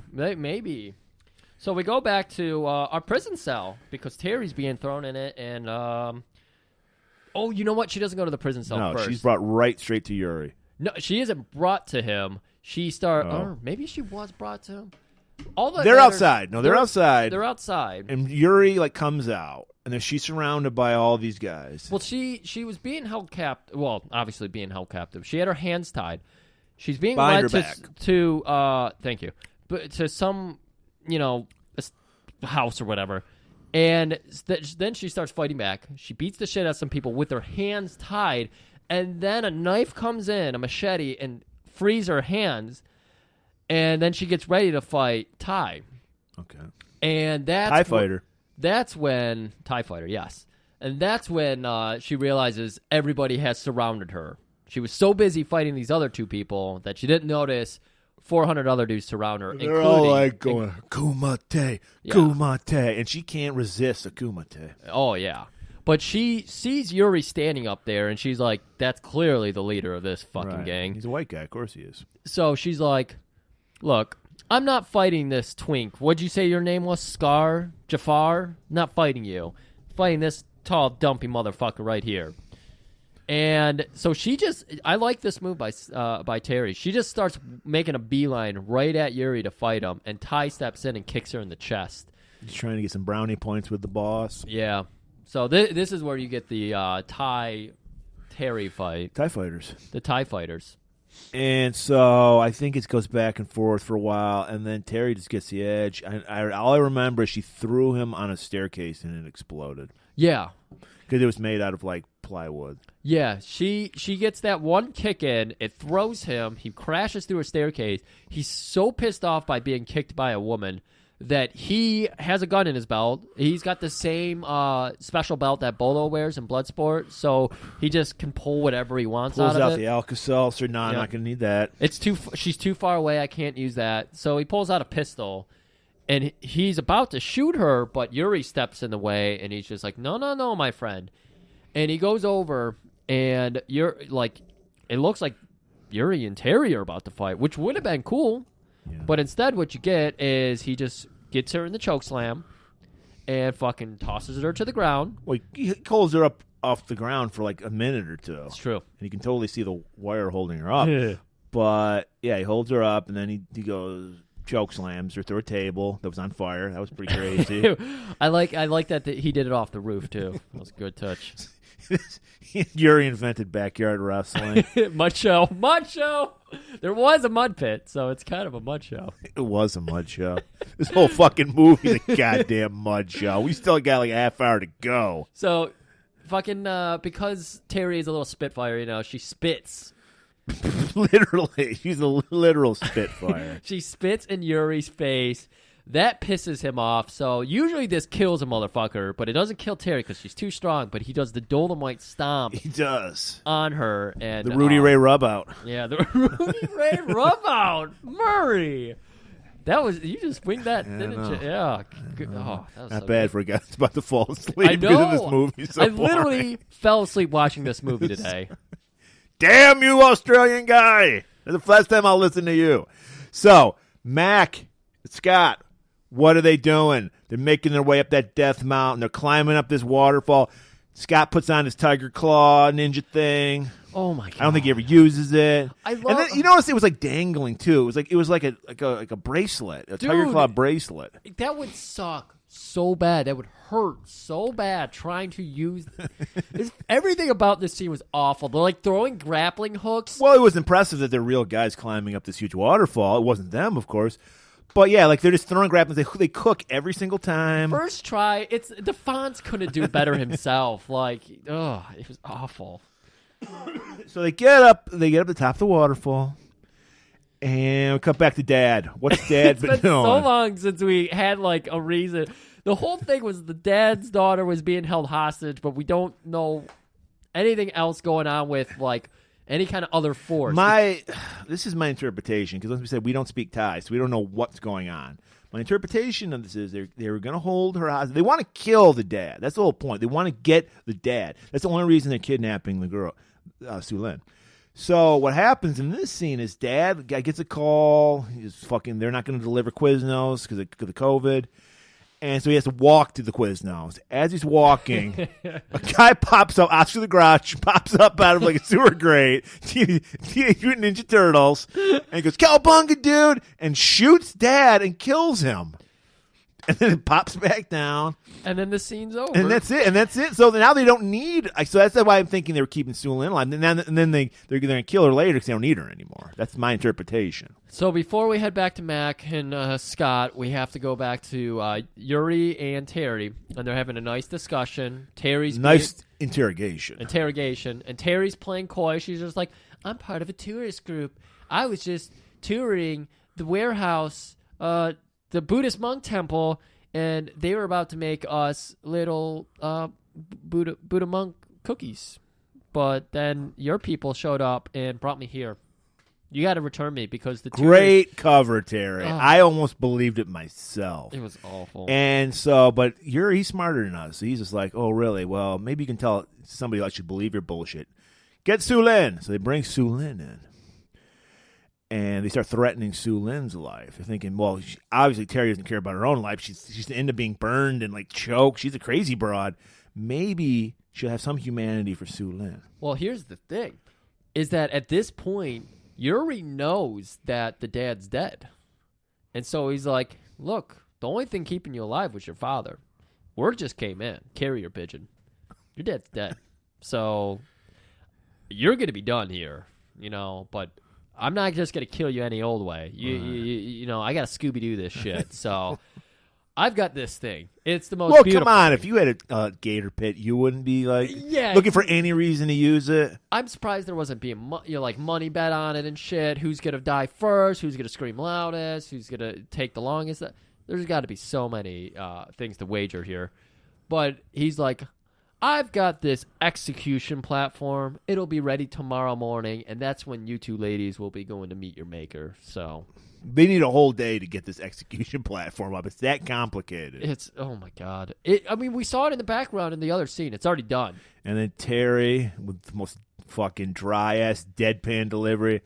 "I'm going to put you in it, Mister Busted!" So, cut back to Mac and Scott. They finally reach the fucking camp. They're right above it. They're looking down on it. Looking down on Death Mountain. They're fucking having a couple fucking Pabst Blue Ribbons. Oh, and a warm beer after a nice long mountain climb. Ooh, it'd be nice and steamy. It's probably like 100 degrees in that jungle. It's probably 100 degrees. And they abandoned all their weapons, yet they still have their weapons, and just pocketed a couple beers, but, whatever. So, they're like, "All right, you ready? Let's set our shit up tonight." So while that's going on, our commies, they're having a good old time. You got cat. I swear to God, I'm not even making a joke. I think there was a dog on that fucking spit. You think? Yeah. No.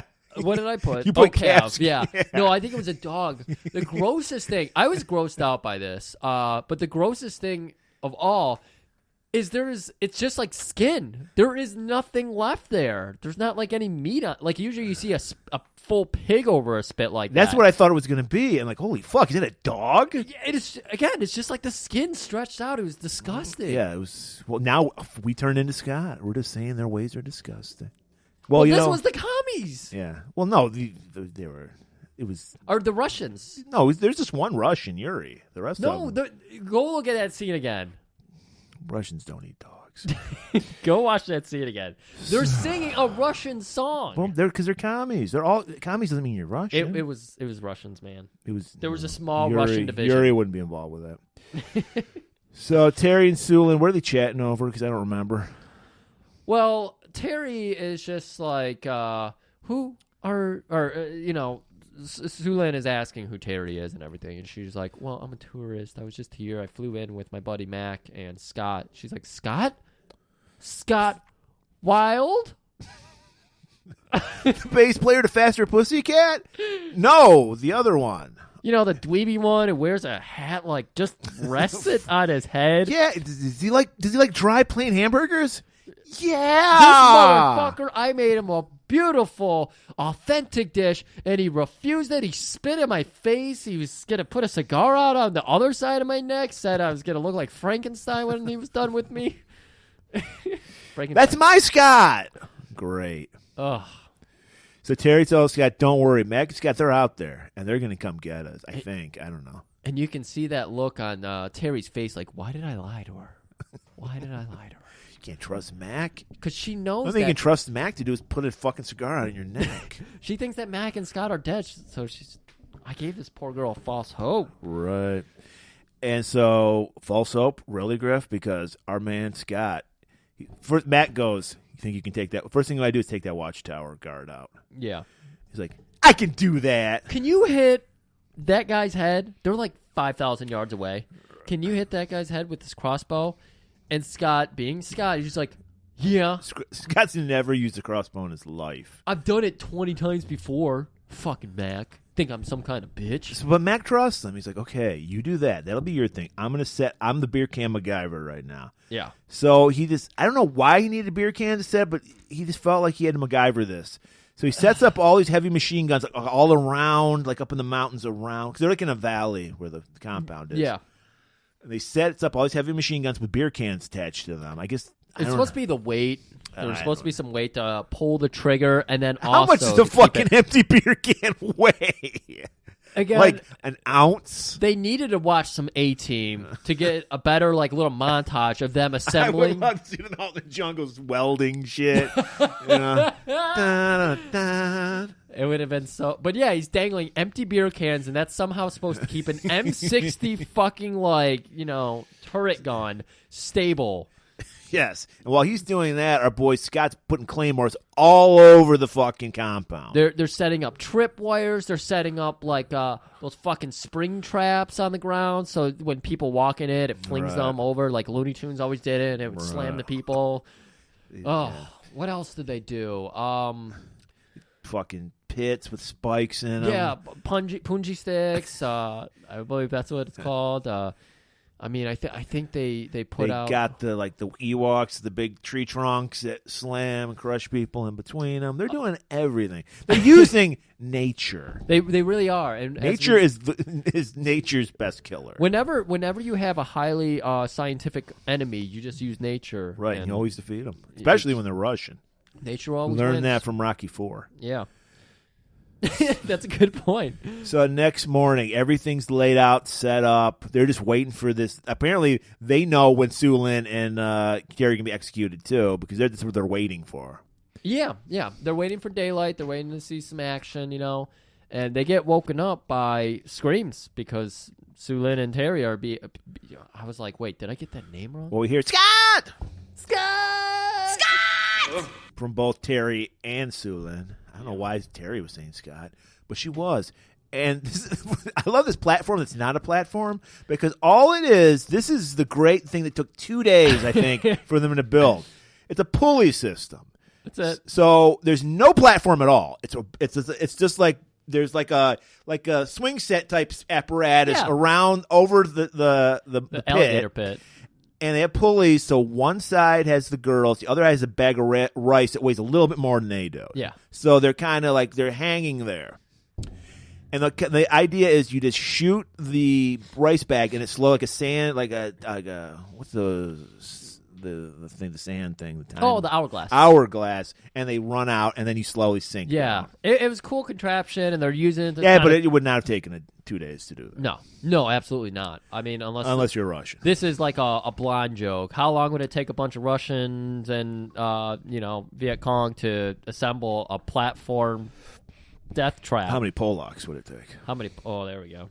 So they're messing with Terry and Sulin. Mac's enjoying it a little too much. He's like, no, wait. Let him get him up on there. Let a little bit of the rice out. Yeah. He wants the most dramatic rescue because he wants to get Terry back. I think he wants. Wait. Oh, Mac. Mac. Yeah. I was gonna say what? Well, he also knows that Terry gets off on this kind of thing. Right. So he was probably just like, if I just get her hot and horny enough, she's gonna fuck me tonight. She's power bottom.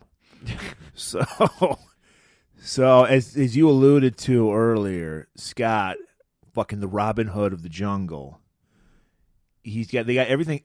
They got actually targets set up for where all their explosions and machine gun fucker with her. He's supposed to hit these targets that will start up the M60s. Right. And he does it. He hits it. I think he misses one time. He first misses time. 3 times. Okay. Well, that's good. That's still pretty good, yeah. Well, no, it's good that they actually allowed him to, like, I'm sure he was like, no, I'm going to hit it the first time. Yeah. Come on, Scott. We need some drama in this scene. Now, confirm this for me because you're the Roddy Piper fan. Yeah. I hear Roddy refused to lose. He did, yeah. That sucks, man. He ruined. In my opinion, he should have been the one that got pinned in WrestleMania 1, but he was like, "Fuck him, no, I'm not." That kind of sucks. He did it later in his career, but when he was super hot in that early '80s, he refused the job for anybody.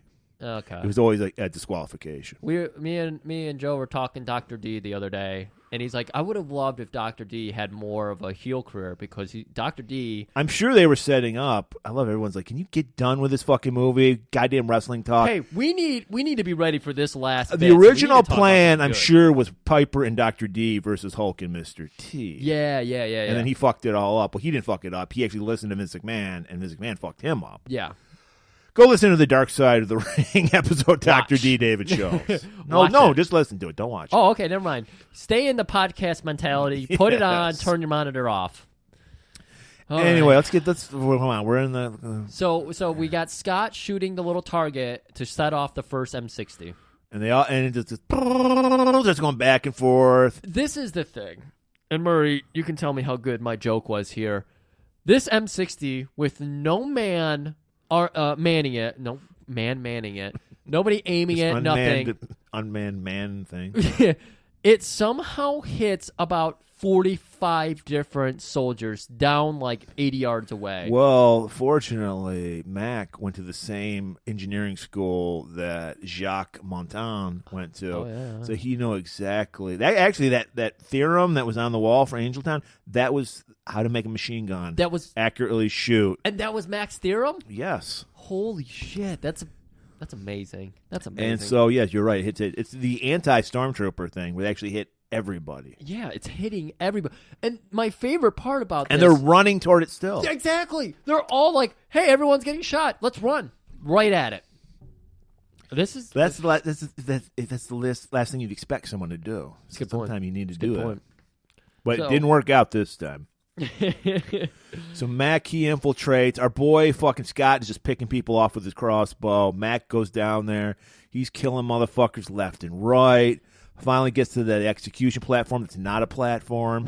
Scott does the human zip line where he shoots a guy in a guardrail and like pins the guy to a wall and zip lines down on the guy. That was brutal. Yeah. Well, Scott doesn't care about anything but himself. Yeah. That was his brutal moment. I love that. And there was the one bit Matt got to do where he's running through, he kills a couple guys, and then he realized there's like 12 guys behind him, and so he runs into a hut and shuts the door behind him, and then he just that was the comically worst. Takes out a grenade. That was like the longest delay for a grenade. It was like 20 seconds. So conveniently. Again, grenades. It literally exploded when the glass guys shut the door. Yeah. Shut the door behind him for some reason. I love it. But as I said earlier, grenades work at the will of our heroes. So he 10 seconds. Drops it. So he takes out the pin, he drops it by the door. You see there's like a ditch by the door, which would be an ankle breaker. And it nestles in there. He jumps out a window. They don't see him do it. And then you're right. 12 dudes pile into this tiny hut and shut the door behind them like they're going to have a cartoon fight in there. And then the grenade blows up. It is a fucking huge ass explosion. The mushroom cloud. And while that's going on, guys are tripping the tripwires with the claymores, so they're getting blown up, and there's some claymores that were... And then there was a scene where Scott put claymores underneath another building, and they stumble into them. They for some reason, they go underneath this building, 'cause that's where the claymores are. Yeah. And they back into them, hit the tripwire, and blow themselves up. What was with that part of it, though? Because it's like... What this movie led us to believe is they just rigged up the mountainside to make people think they're surrounded. But instead, they also, because they're so fucking good at their jobs that we didn't even know they did it, they were sneaking into town and shit. Well, he took out that guard earlier, didn't he? He did take out the guard. Which I love is nobody ever checks on the guard, ever. Like, he never gets replaced because you think in the morning his like guard duty would be off and a guy would replace him. But they were smart enough to tie up the guy so he was weakened at burning it. You know, he was just standing up there. Yeah, they tied him up. Oh, okay. See, details, Murray. They thought of everything in this fucking movie. Shot a crossbow with a fucking clothesline on it, and it just wrapped the guy up. It's a fucking Hawkeye, like fucking from the Avengers type arrow. Yeah. So you were getting to Mac going for the rescue. Right. And he sees that we already know that Terry can hold her own. Yeah. Mac knows this. And yet, he doesn't go for Sue Lin because he's like, I don't know who the fuck you are. Who's he fucking? He's fucking Terry. Maybe.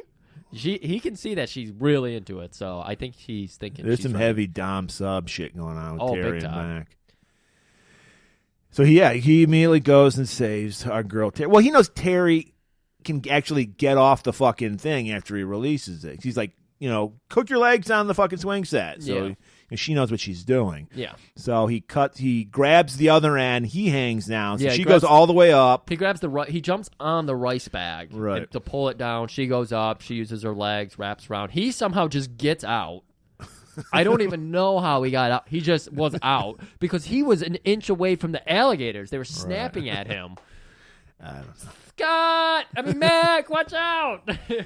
And then does he rescue Sue Lin? And then he goes for Sue Lin, gets Sue Lin off. Yeah. She's just screaming Scott at the top of her lungs for some reason. Because Scott had finished off the two remaining watchtowers after he crossbowed and ziplined. And what's with people kicking their legs while they're ziplining? Like, why does that happen? Is that just like an unnatural reaction to, ziplining?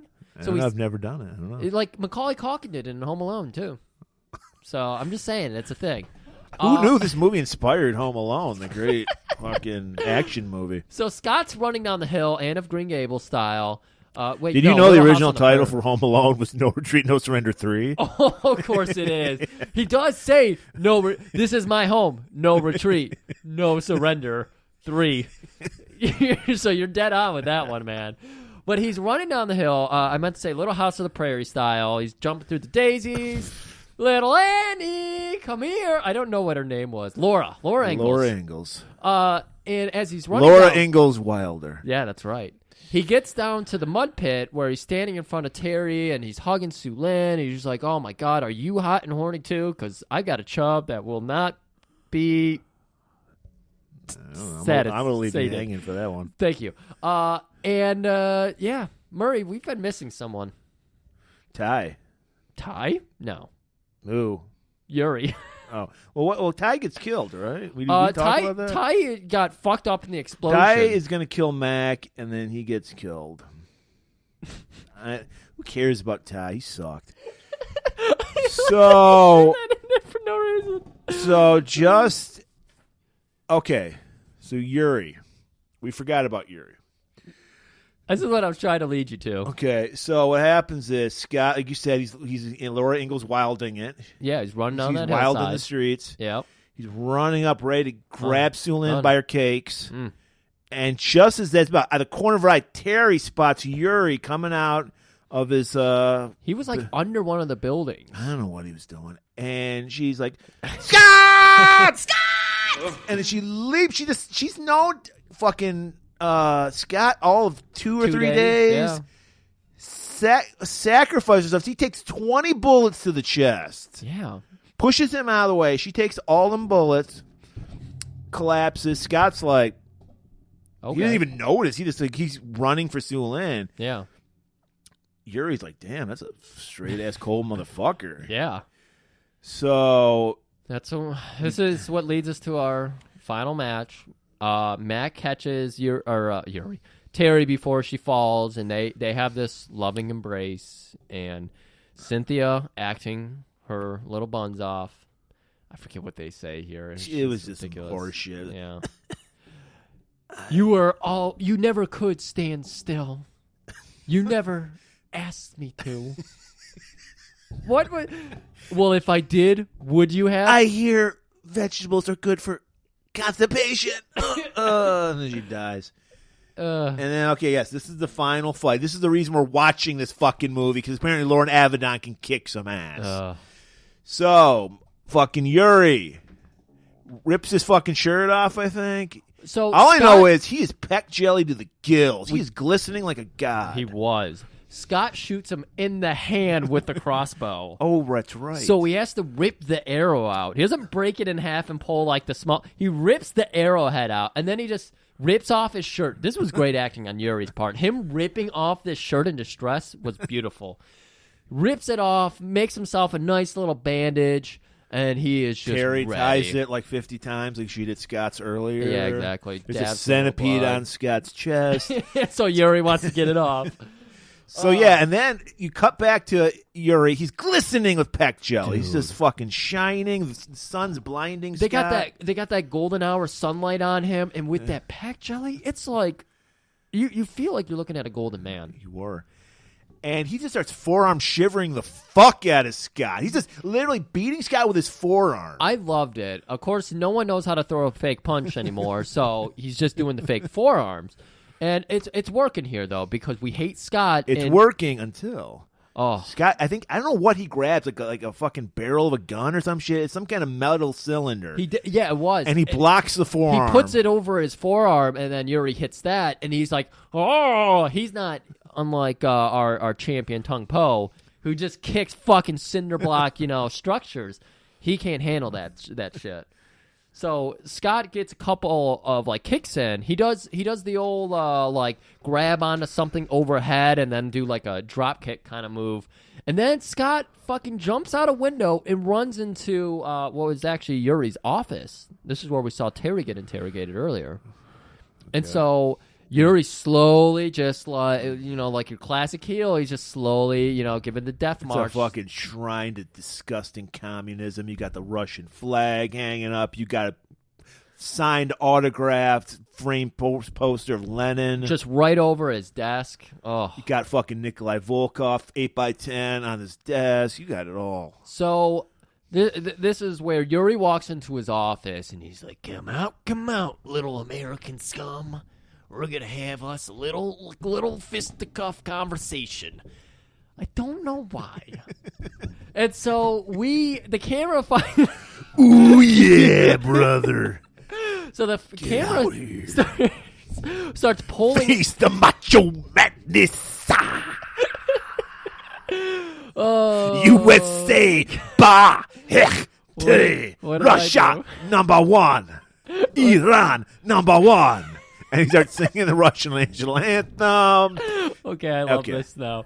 So the camera starts pulling out. Yuri has only walked like 5 steps into the door, which works perfectly into Scott's trap. And Scott he went to the same community college that Jock did. So that's a good point. He knows the perfect angles and all that. So, like an AEW match, Scott jumps off onto Yuri. Yuri just catches him, and he doesn't go down. And so, Scott's fucked because he's 5 feet shorter than him. He's got like 300 less pounds than him. So Yuri just starts throwing him around again. He throws him over his desk. It looks like Little Mac versus Super Macho Man. Yes, it does. Yeah, that's a great comparison. So he even makes his tits bounce like Super Macho Man. I love that. Yeah, Bolo. He doesn't have the double bass Bolo tits, but he's got some pretty good pecs going. Well, he's got pec jelly, so it almost looks as good as Bolo. Yeah, it does help accentuate. Yeah. So Scott gets trapped behind the desk, and Yuri's just like, I got a plan. Grabs the desk and starts pushing Scott, and Scott gets pinned up against the wall, and Yuri is crushing him with that desk. Scott's got his legs holding the desk back. He's pinned against the wall. And he can't do anything about it. and he's just writhing on it, man. And then finally reaches up, and he realizes there's a nice framed portrait above him. Yeah, Vladimir Lenin. Yeah. So he grabs that and fucking shatters it over Yuri's head. And that startles Yuri. He's like, oh, my God. Well, that's a fucking autograph. Lenin's dead. That's worth a lot of money. So he's pissed. Yeah. And then he grabs the gigantic Russian flag off the wall. Yeah, Scott kicks him into the wall where he has that giant flag hanging. Thankfully, earlier in the night, Yuri and Terry had a little fucking choke play going on because there's also a noose laying there. There was a noose laying there. So he wraps the flag's over Yuri's head, and then he looks like Hooded Justice from The Watchmen. He wraps the noose. I was going to say the same thing. And starts strangling Yuri. And then he grabs the rope, runs out. Well, because Yuri's too strong, so he's fighting back, and he's trying to get his fingers under the noose, to give himself some separation there. And so Scott needs a little help here. He needs a flag drag. He needs to do a little flag drag. So he jumps out, ties the end of the rope to a Jeep, starts it up, drives about 25 miles an hour. They speed it up a little. It's so cheap looking. Apparently, this was not an American. This is a Russian-made car because it sputters out after about 20 feet. Well, he does this thing where he swings him. Yes. And so he falls into the alligator pit. He's dangling. He's like 6 inches above the pit. Was he? I thought he was in the pit. I'm pretty sure because he was covered in mud. Well, he's on the side. It's all mud. And here's the part I do not get at all. So you mentioned that the car just stalls out. Right. Because, of course, it has to. And Yuri is so fucking strong, and he's trying to climb up. He's pulling the truck. I don't even think he's trying to climb out. He's trying to kill Scott with him. He's ready to fight in an alligator pit. And meanwhile, the alligators, they're not so hungry. You figure they'd be super hungry. They got teased with the girls earlier. Maybe they got... That rice fills you up. That rice fills you up, yeah. It bloats. It probably, like birds, just explodes their bellies. That's it. So they're not interested for the first about minute, because this is a long, drawn-out scene. And... Scott, instead of just letting him drag a car into the pit where he's at the other end of the rope and the car will just land on him, Scott is trying to start the car. Right. And finally, right before, as the back tires are going over the side of the cliff, Scott goes, "Oh, I hope there's gas in here." He does say that. And he checks the gas can. He has time to do all this. And then he jumps Puts a hose in it, siphons some off. Yeah, there's gas in here. He jumps out finally. So the car falls into the alligator pit, crushes Yuri. Why did you have to try to start the car in the first place? And then to add to it's like, Scott, work smarter, not harder. Yeah. All you had to do was leave him for the alligators. But instead... You could have just cut the fucking rope. End of problem. That ditch was 14 feet deep. There's no way he would have been able to climb out. There's a sharp angle. There's no way he would have gotten out. And he would have learned that from Angel Town, his physics class. Angel Town. Let's end this. So... then he shoots the car. Yes, and I was going to say he finds an M16, shoots the car. That's why we had to have that scene where he actually said, "I hope there's gas in here." I know, yeah. Oh my God. So it's like, fuck, the alligators didn't ask to be killed. They're just doing what they do. You know, they're eating what they're allowed to eat. What the fuck, Scott?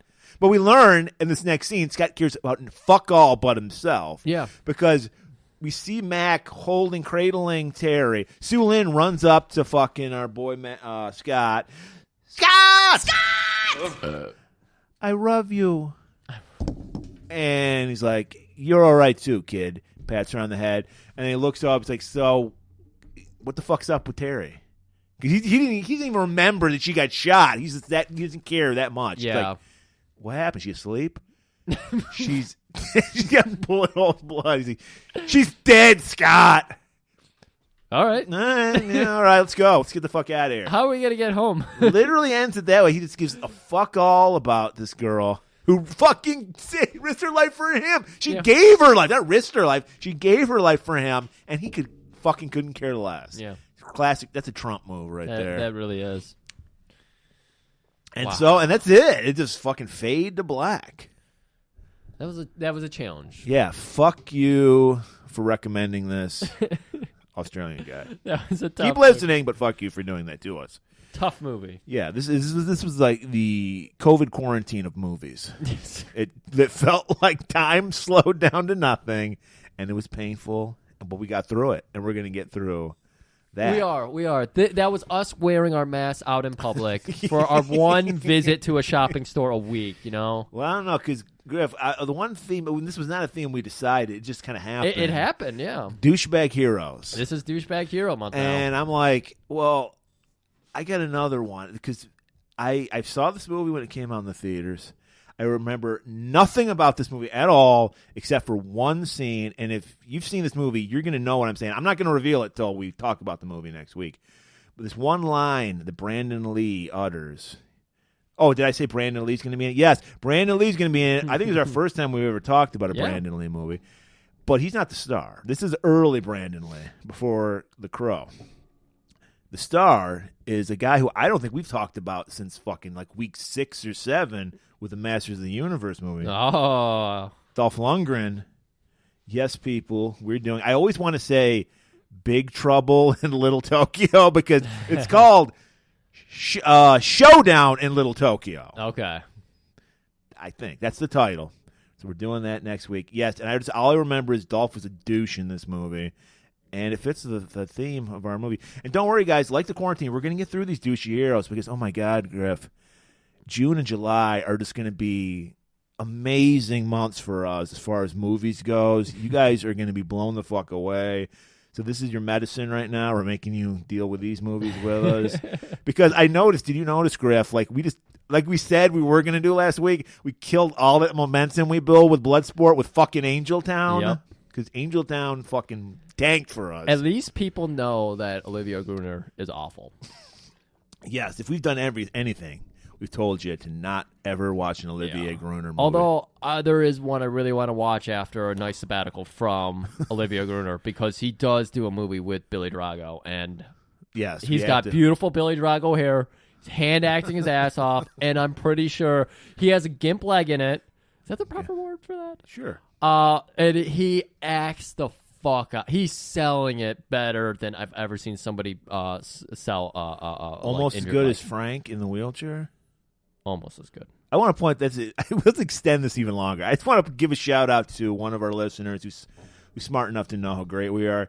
That he pointed out, and I actually appreciate this. I did not know this. That our boy Frank, actually, the guy who played Frank, the wheelchair-bound Vietnam vet in Angel Town, actually was murdered by RoboCop in the first RoboCop. And that's probably what really happened to Frank. He got shot and crippled by RoboCop, and he's been milking this fake, much like another famous Frank Dukes, this fake military career he's been milking ever since. I love it. So that's the backstory I have for Frank in Angel Town now. I love it, and I really appreciate that tidbit. Oh, I love any kind of participation we get, right. Especially since we have, of course, the worst fact-checking team. Yes. So whenever anybody else can help us out, we love it. This is our fact checking. I think this is true, and then we just say some bullshit. Yeah. So we're waiting to hear from the Trump administration to give us a position, high up position, exactly, because that's how we roll. They say I've heard people are talking. That's what they say. So. All right, we're going to put this episode out of its misery. Please End it right here. Next week, Showdown in Little Tokyo, Dolph Lundgren, and keep it warm.